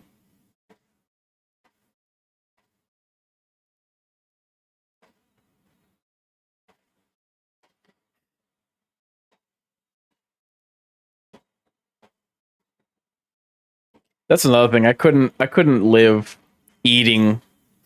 I love how the shark like knocks hard. Anyway, I couldn't live at sea because I don't have a stomach for seafood. About the only things that I can eat are and shrimp and salmon. Although I do want to try shark steaks one day, just to try it.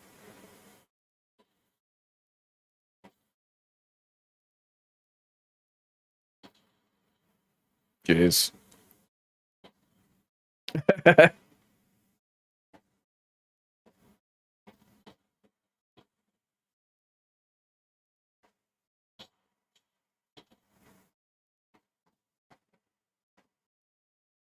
Hmm.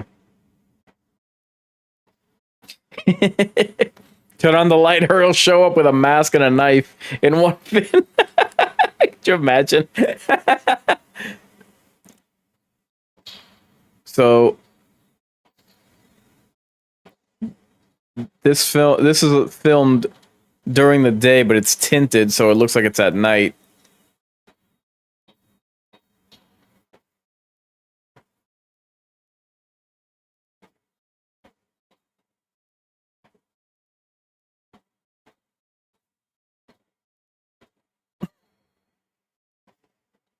I thought I thought he had a flare gun.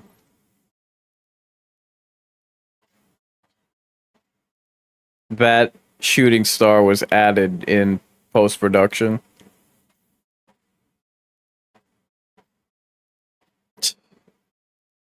Yeah, look at the glistening water. You can tell that the sun is out. That's not from Moonlight Kitties.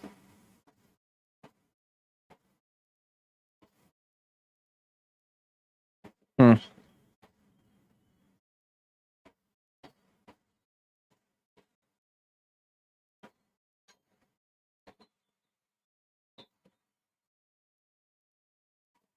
Is he drinking this early in the morning?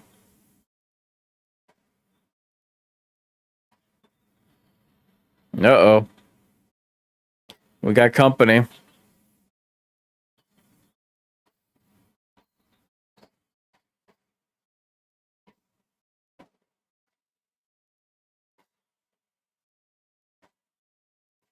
So, Steven Spielberg shot roughly 25% of the film from water level to provide the viewers the perspective as if they were treading water.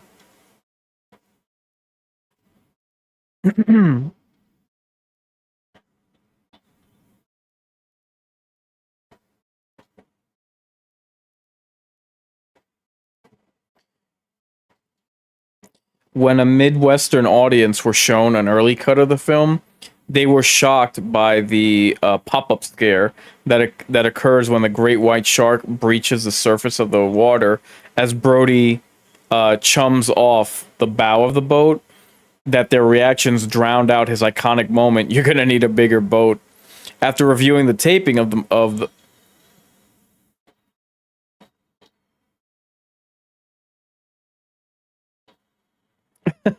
sorry. After reviewing their taping of the moment, the filmmakers extended the sequence, adding another 10.6 meters, 35 feet of film to give the audience enough time to recover to enjoy the much needed moment of comedic relief provided by Brody's line. This part is wild.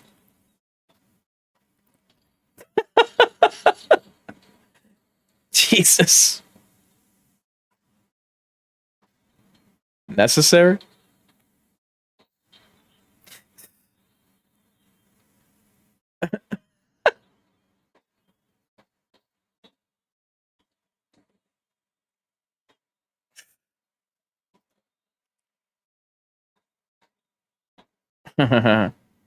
Yep. And he ain't looking for chum.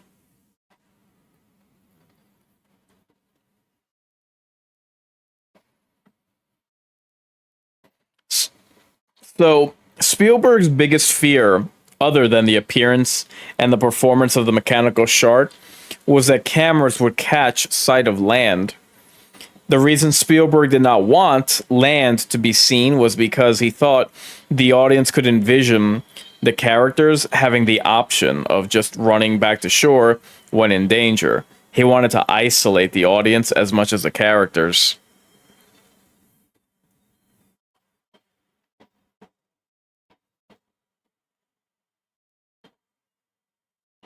And I think what we have coming up next is Hooper getting in the cage.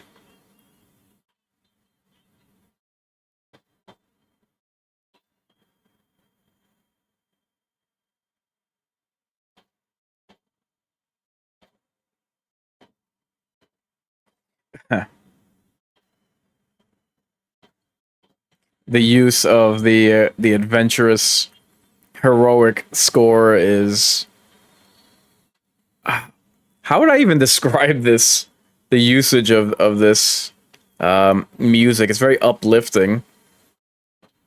I guess it's a brief come down from the tension riddled impact of the majority of the movie.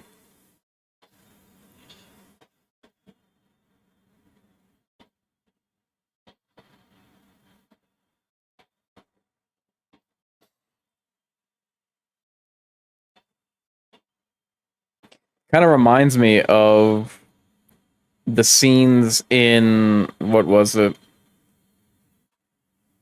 The new Godzilla movie. I'm talking about the one from Japan. Oh Jesus. This thing is monstrous. Godzilla minus one, where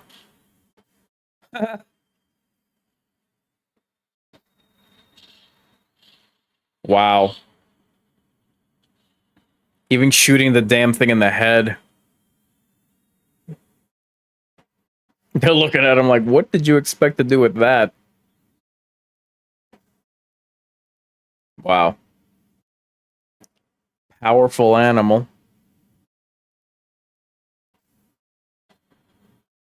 Ah, pulled right out of him.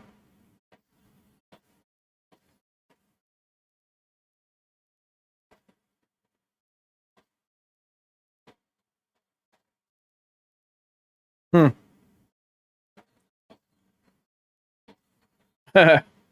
Would seem smart, right?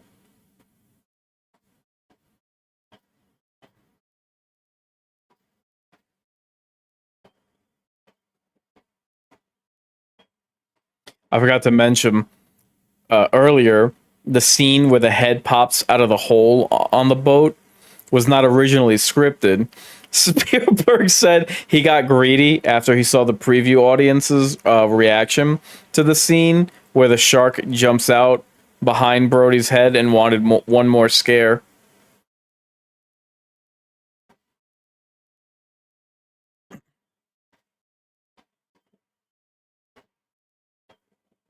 Uh oh.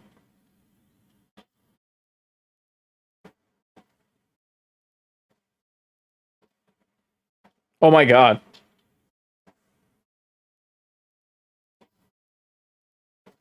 Oh jeez.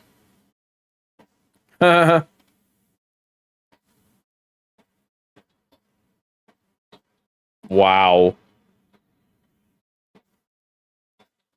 Oh, jeez. They had to turn the boat on.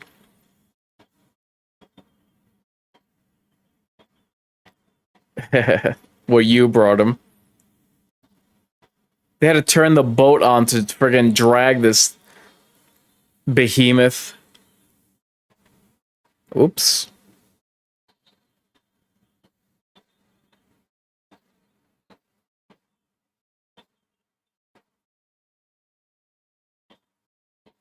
Hmm.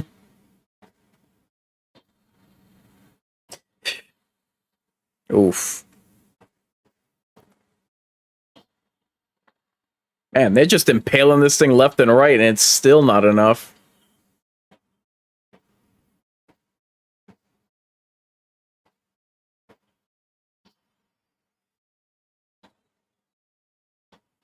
Oh, I forgot about that scene.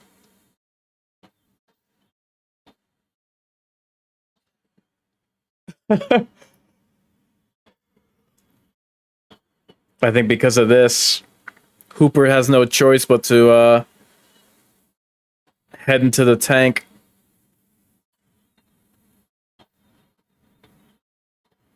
Wow.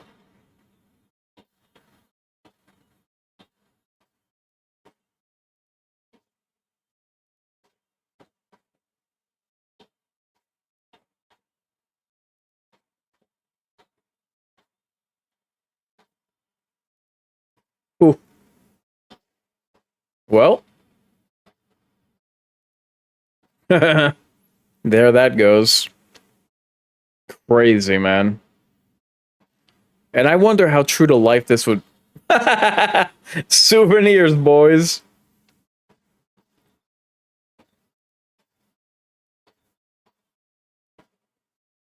Hey, for real.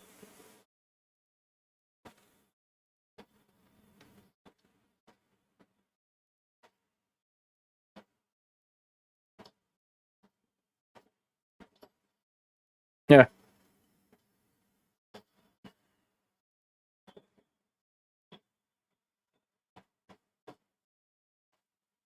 So, well, I'll get to that later.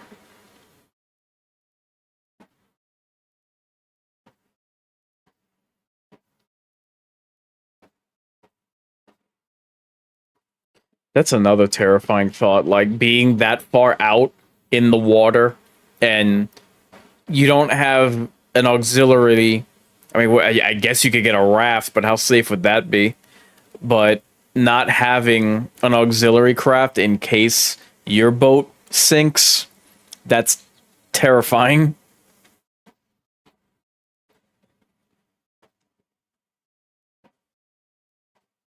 Hey, get the pumping, you.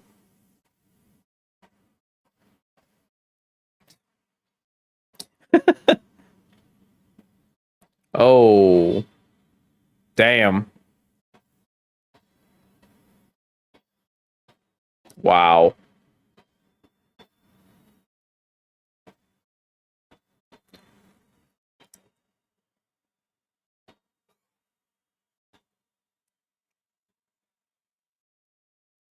Yeah,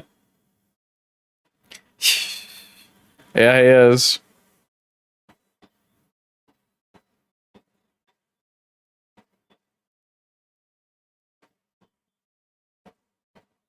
Yeah, he's like, finally.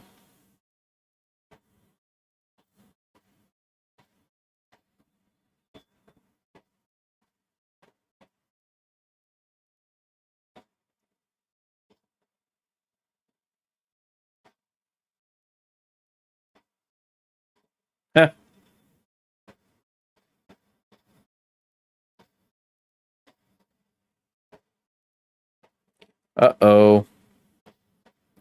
Is the boat gonna give?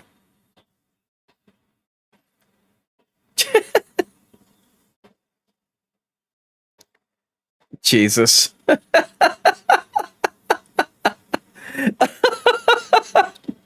Two freaking kids.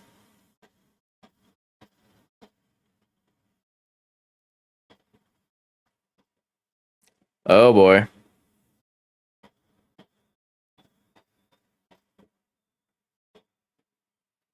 Fool.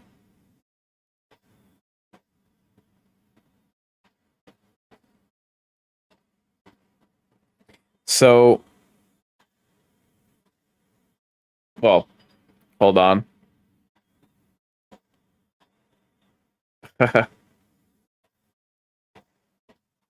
Damn.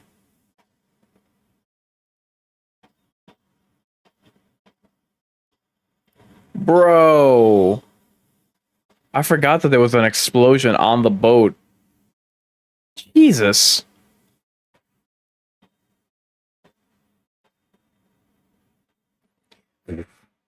Getting torn apart.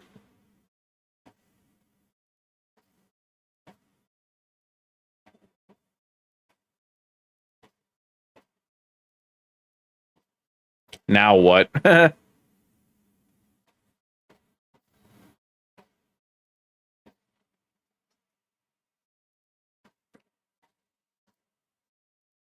This is one of the reasons why I enjoy so much watching these films because I get to relive. And I haven't seen this movie in its entirety in a long time, but you get to relive like so many of these moments, and you really looking up the trivia beforehand. It really gives you such a greater appreciation. Lifeboat, I mean, life jacket. Uh oh. It gives you so much of an appreciation of what went into these movies. Like everybody knows that the shark didn't work and that he had Spielberg had to improv its usage, but a lot of these other finer details are interesting and thought provoking, and it's crazy that there were so many delays with this movie, and I have seen the making of Jaws. Everything and anything that could have gone wrong with this was absolutely working against Steven Spielberg. It's pretty wild. But, you know, and he asked for more money. He was hearing rumors that if the movie fails, his career is over. He had everything working against him.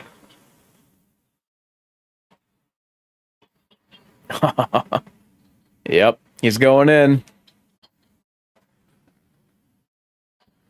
Jeez. Imagine being the one that not only has to go in there, but would put that together. Oof.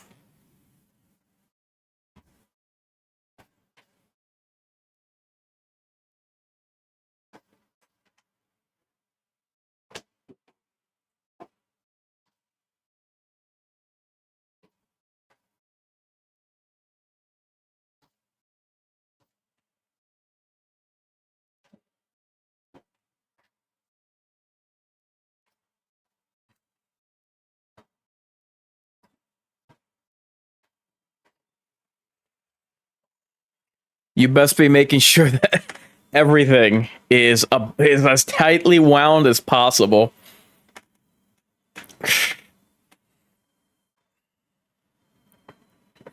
I mean, for the most part, the fencing is each individual part is, each of the bars are properly constructed, but they still have to put the thing together. People don't like putting their IKEA furniture together. Imagine having to put in his glasses. Imagine having to assemble this thing.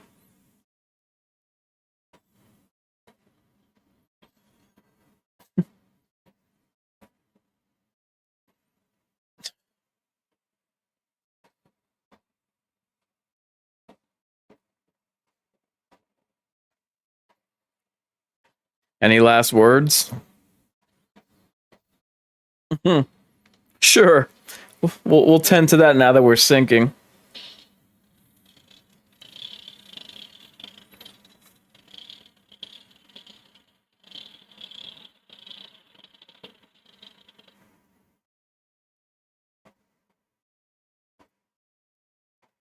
God.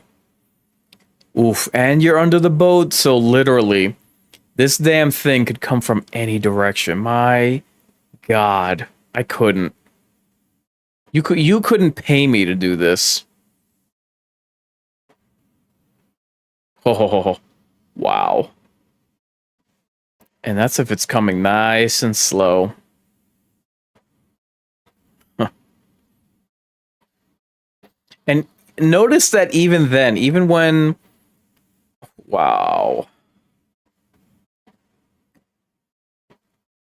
Even when it's coming right towards him head on, it's still barely visible. It is perfectly camouflaged for its environment, and the fact that it doesn't mostly depend on its sight, on its eyes to see, is what's truly frightening. Uh-oh. Here we go. Uh-huh. Why would you keep your arms outside of the cage? And... Oh my God. Nah, dude. Oh, perfect.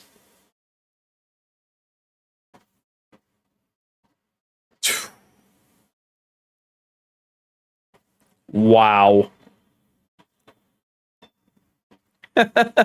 Well, now what? Dude, give it up.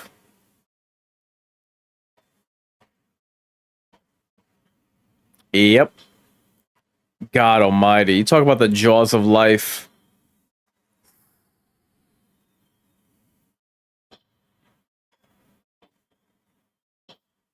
Nah, man. And I have to wonder how true to form this is, where Jesus Christ. Oof. Oh, this time you didn't drop your knife.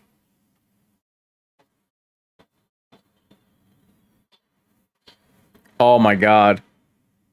Again, balls of steel, man.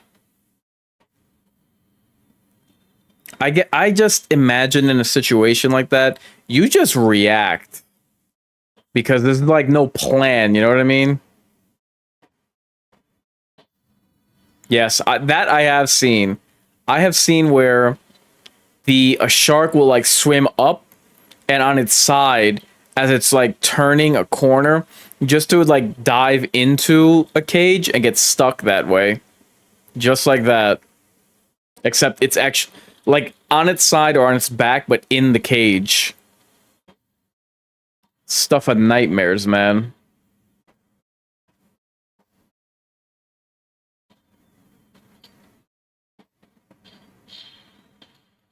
Ooh.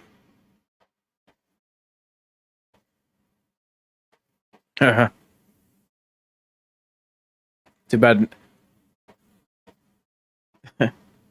Too bad it didn't like nothing from above that fell into the water, like the pole, didn't fall on top of the shark or take it down with him. Damn. Yep. It made short work of that thing, of that cage. Insane, man.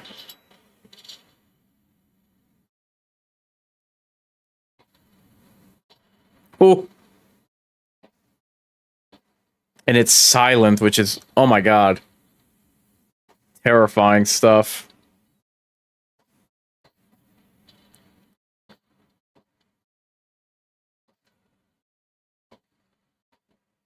This scene is nightmare fuel, man. Oh my god. Look at that. The enormity of this thing. Yep. Watching yourself get eaten.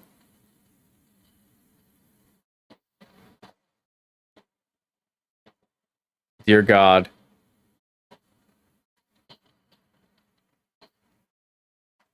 Oof.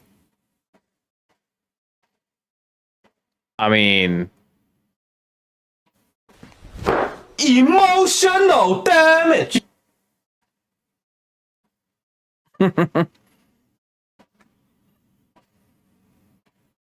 And company. Oh my god. Those black eyes are just terrifying.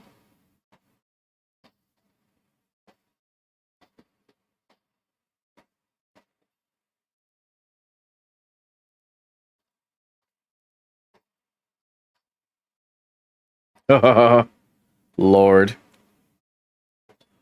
So Roy Schneider, he was trapped in the sinking orca. It took 75 takes to get the shot right.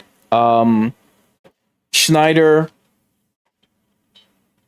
I'm sorry, Shader did not trust the special effects team to rescue him in case of an emergency, so he hid axes and hatchets around the cabin just in case.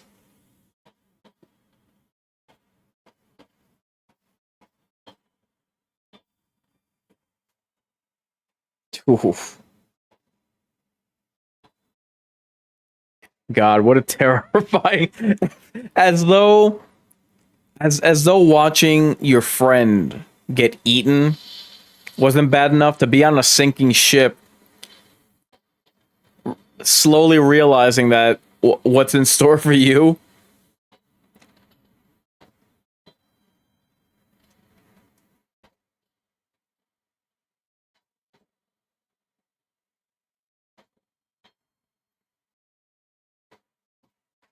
Well, so much for puncturing a shark in its nose.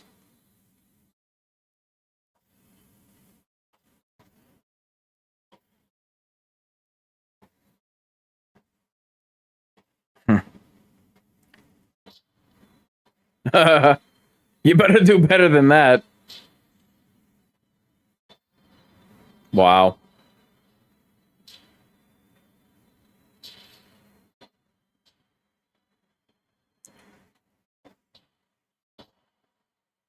Ah, jeez.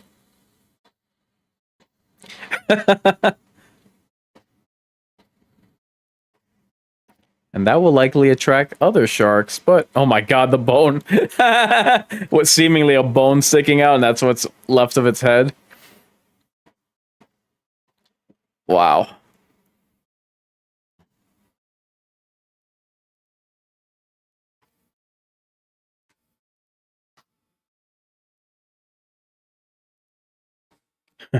Couldn't be any more relieved. I can't imagine like what After all of the sequence of events, and then one last surprise. I can't imagine after all of that, the boat sinking, the near death experience, watching your friend get eaten alive, killing this thing, and you're they're not too far from land. They saw you saw land in a previous scene when they were heading back, tugging with the shark in tow. It made it.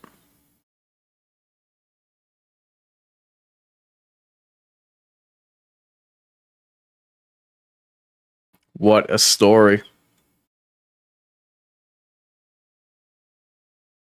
Hmm.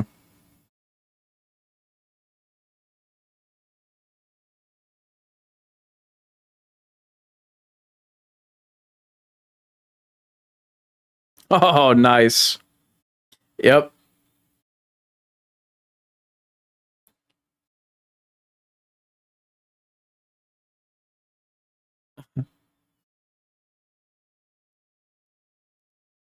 The gulls having their their feast at Bruce's expense.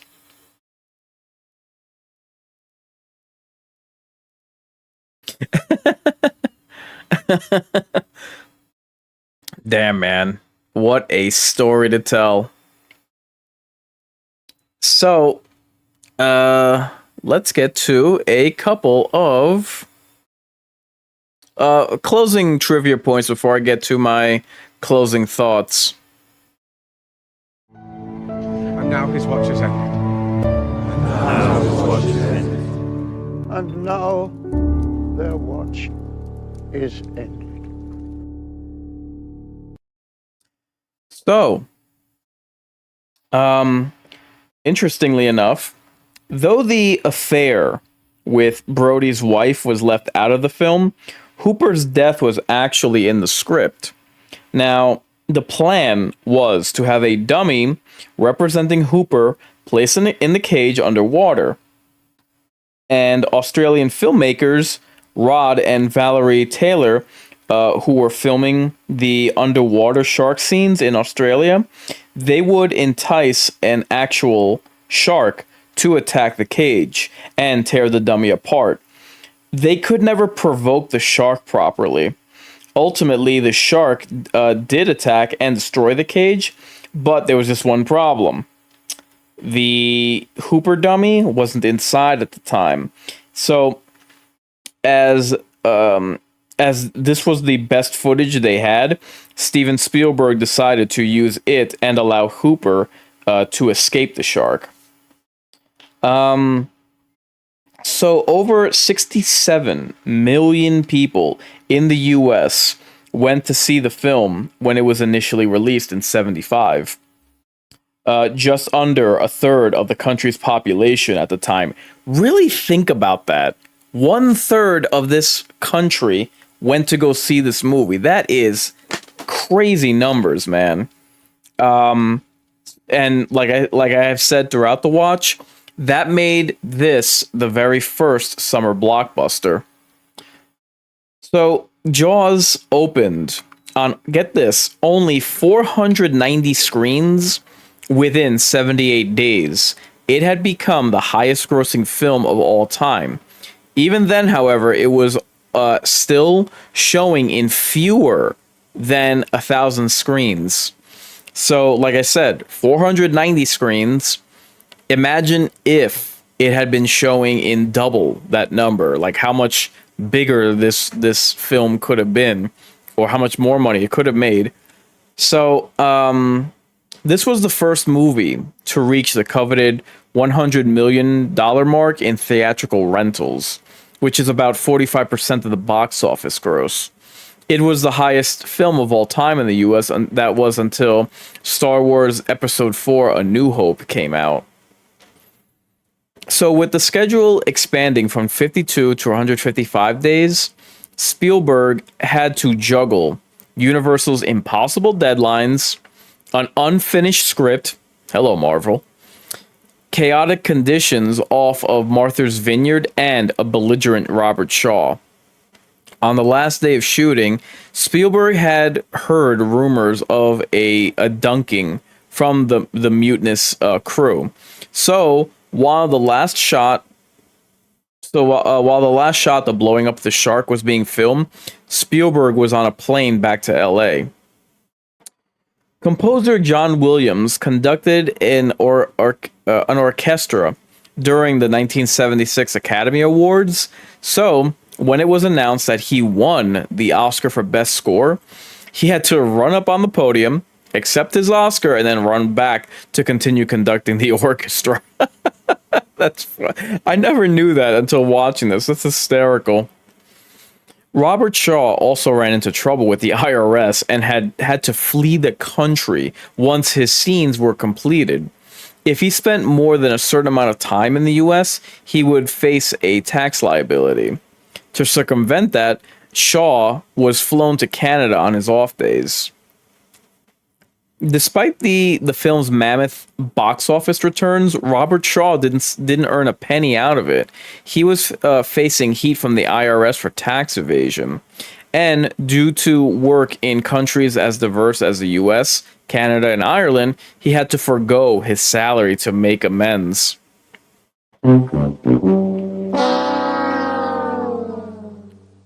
Final note. Jaws opened on June 20th, 1975. It was supposed to be released in theaters for Christmas 1974, but because filming ran way over the shooting schedule, it was pushed back to the summer of the following year. And back in 75, summer was traditionally when the worst movies were dumped into theaters, as Americans typically enjoyed the outdoors instead. But the film was so good, beachgoers actually flocked to see it. And the movie became the highest grossing film of all time up to that point. It became the first film to gross over $100 million in theatrical rentals, which is the figure the studio nets from the North American box office after the movie theaters take their cut. Roughly half the box office gross, and thus the summer blockbuster was born.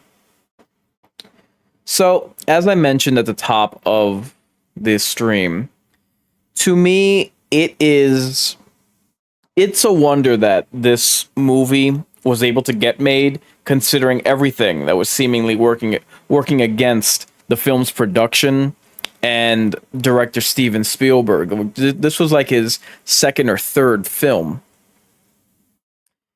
He was able to get everything. A difficult supporting cast member in Robert Dreyfuss, the obvious issues with the shark, seemingly the studio ready to cut him off, cut his career off before it had truly begun. If this film hadn't delivered, everything was working against this guy. But he managed to use his own intellect and innovation to work around scenes, to work around difficulties that he found. For instance, one of the trivia notes that I just mentioned was that he wasn't able to get the Hooper dummy in the cage where the shark was attacking.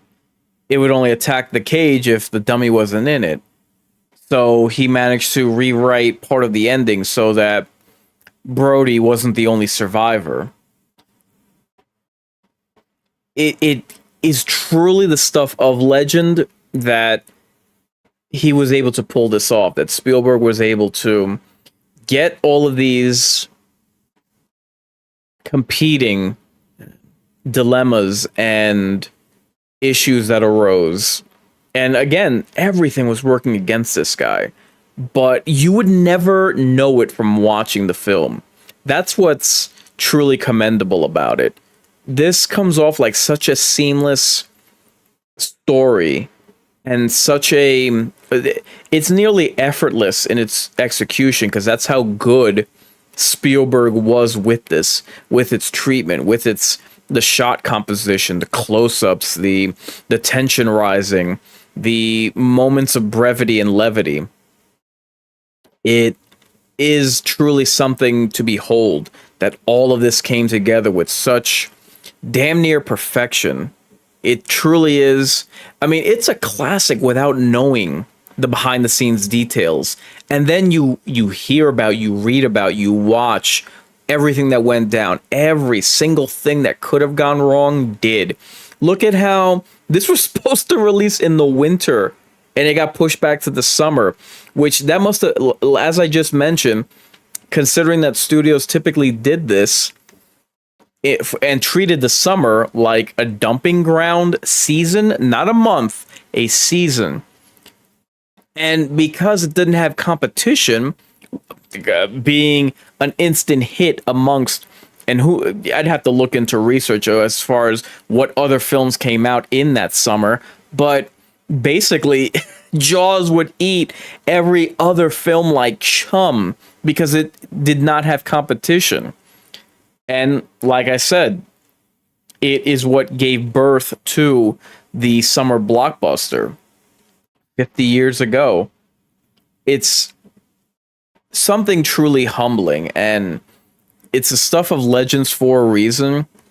I am truly amazed that everything, all of these competing obstacles came together to forge something that we know, behold, cherish, and love half a century later. My heart goes out to Steven Spielberg, and my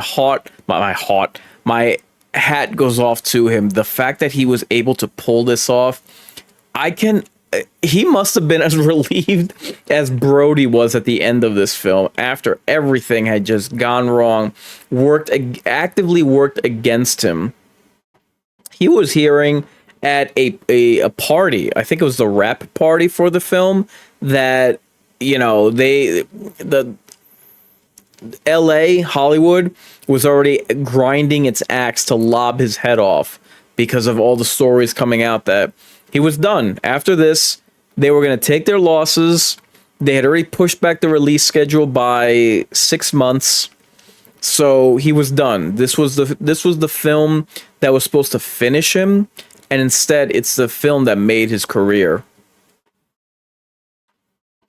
As great as it is to watch this and relive it, something like this, reading about all these details behind the scenes going on, all of the tumultuous obstacles that he had to overcome, I have such a greater appreciation for this film. And again, it really needs to be said that he is the man who invented the summer blockbuster, only to nearly 20 years later reinvent it when Jurassic Park came out, another creature feature.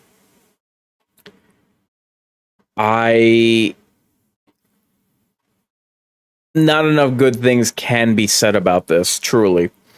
It deserves every accolade. It deserves our applause. It's another feather in the cap of the genre. It just goes to show how far-reaching horror can be, that movies like Jaws, movies like Alien can go on to define other genres. And how many genres can you say that about, really? You know? So I just can't say enough good things about it. And the only thing that I can say is that I would like, if anyone wants to keep the good times rolling, I would like to give other recommendations if you enjoyed this watch party reliving Jaws. There's a formula to it. A very simple formula. Make it a blockbuster, right? So, if you would like to see other films within the vein of what we just saw, Jaws, I would recommend the film Orca. I would recommend Deep Blue Sea, even if that sounds like an amusing alternative.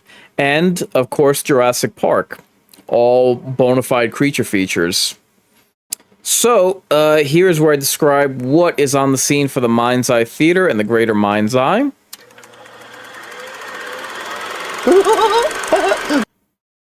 So, earlier today, I did a playthrough, my round 3 of Warhammer 40k Space Hulk Deathwing Enhanced Edition that you all should take a gander at. In addition to that, I have done the following watch parties that I would invite you to take a look at. One is the Hulu horror film from summer 2024 called The Inheritance. In terms of watch parties, I have done watch parties of the following programs: Dexter Resurrection episodes 1 through 8, Alien Earth episodes 1 through 3, and Wednesday episodes 1 through 3. I would invite everyone to take a look at that. The horror film that came out recently, Weapons, I like to do movie previews and reaction videos, which I call precautions and aftershocks.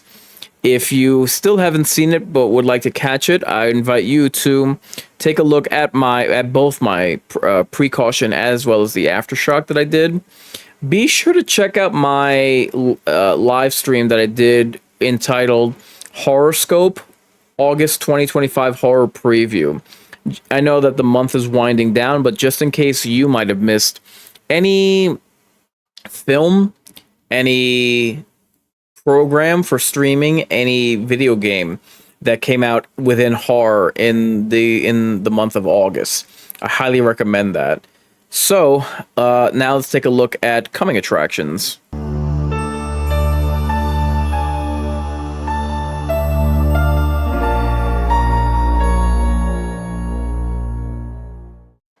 So I had forgotten to mention that every Monday for August and most likely into September, those are dedicated to my live streams, which are my playthroughs of survival horror. I have one more playthrough of Warhammer 40k, which I will be playing tomorrow. And tomorrow we'll wrap up my Midsummer Night stream, which has been my survival horror summer gaming event.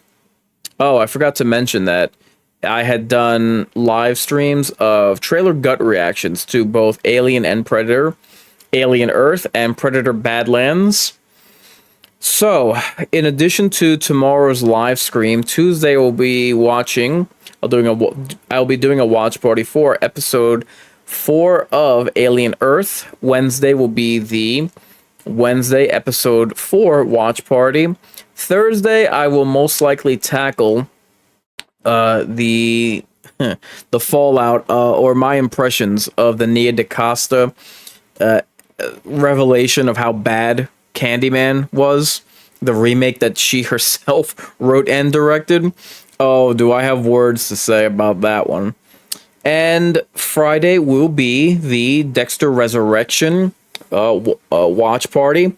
If that's delayed because of the Labor Day weekend, I will try to schedule it at some other time during the weekend. I'm planning on going camping this upcoming weekend. I hope that all of you enjoy your Labor Day weekend, your last hurrah of summer.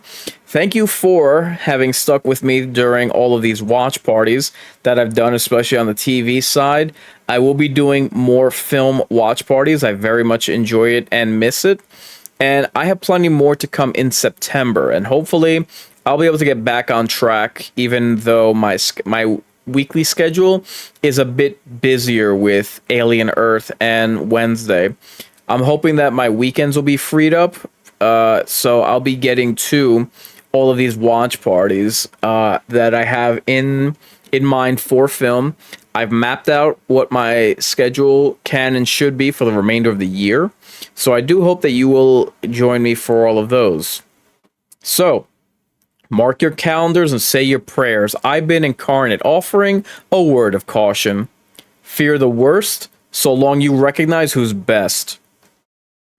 Your fate? Time to subscribe to your fears. Scary night, isn't it? It's like right out of a horror movie or something. See you in your dreams. Oh, come back anytime. Bring your friends. Welcome to my land.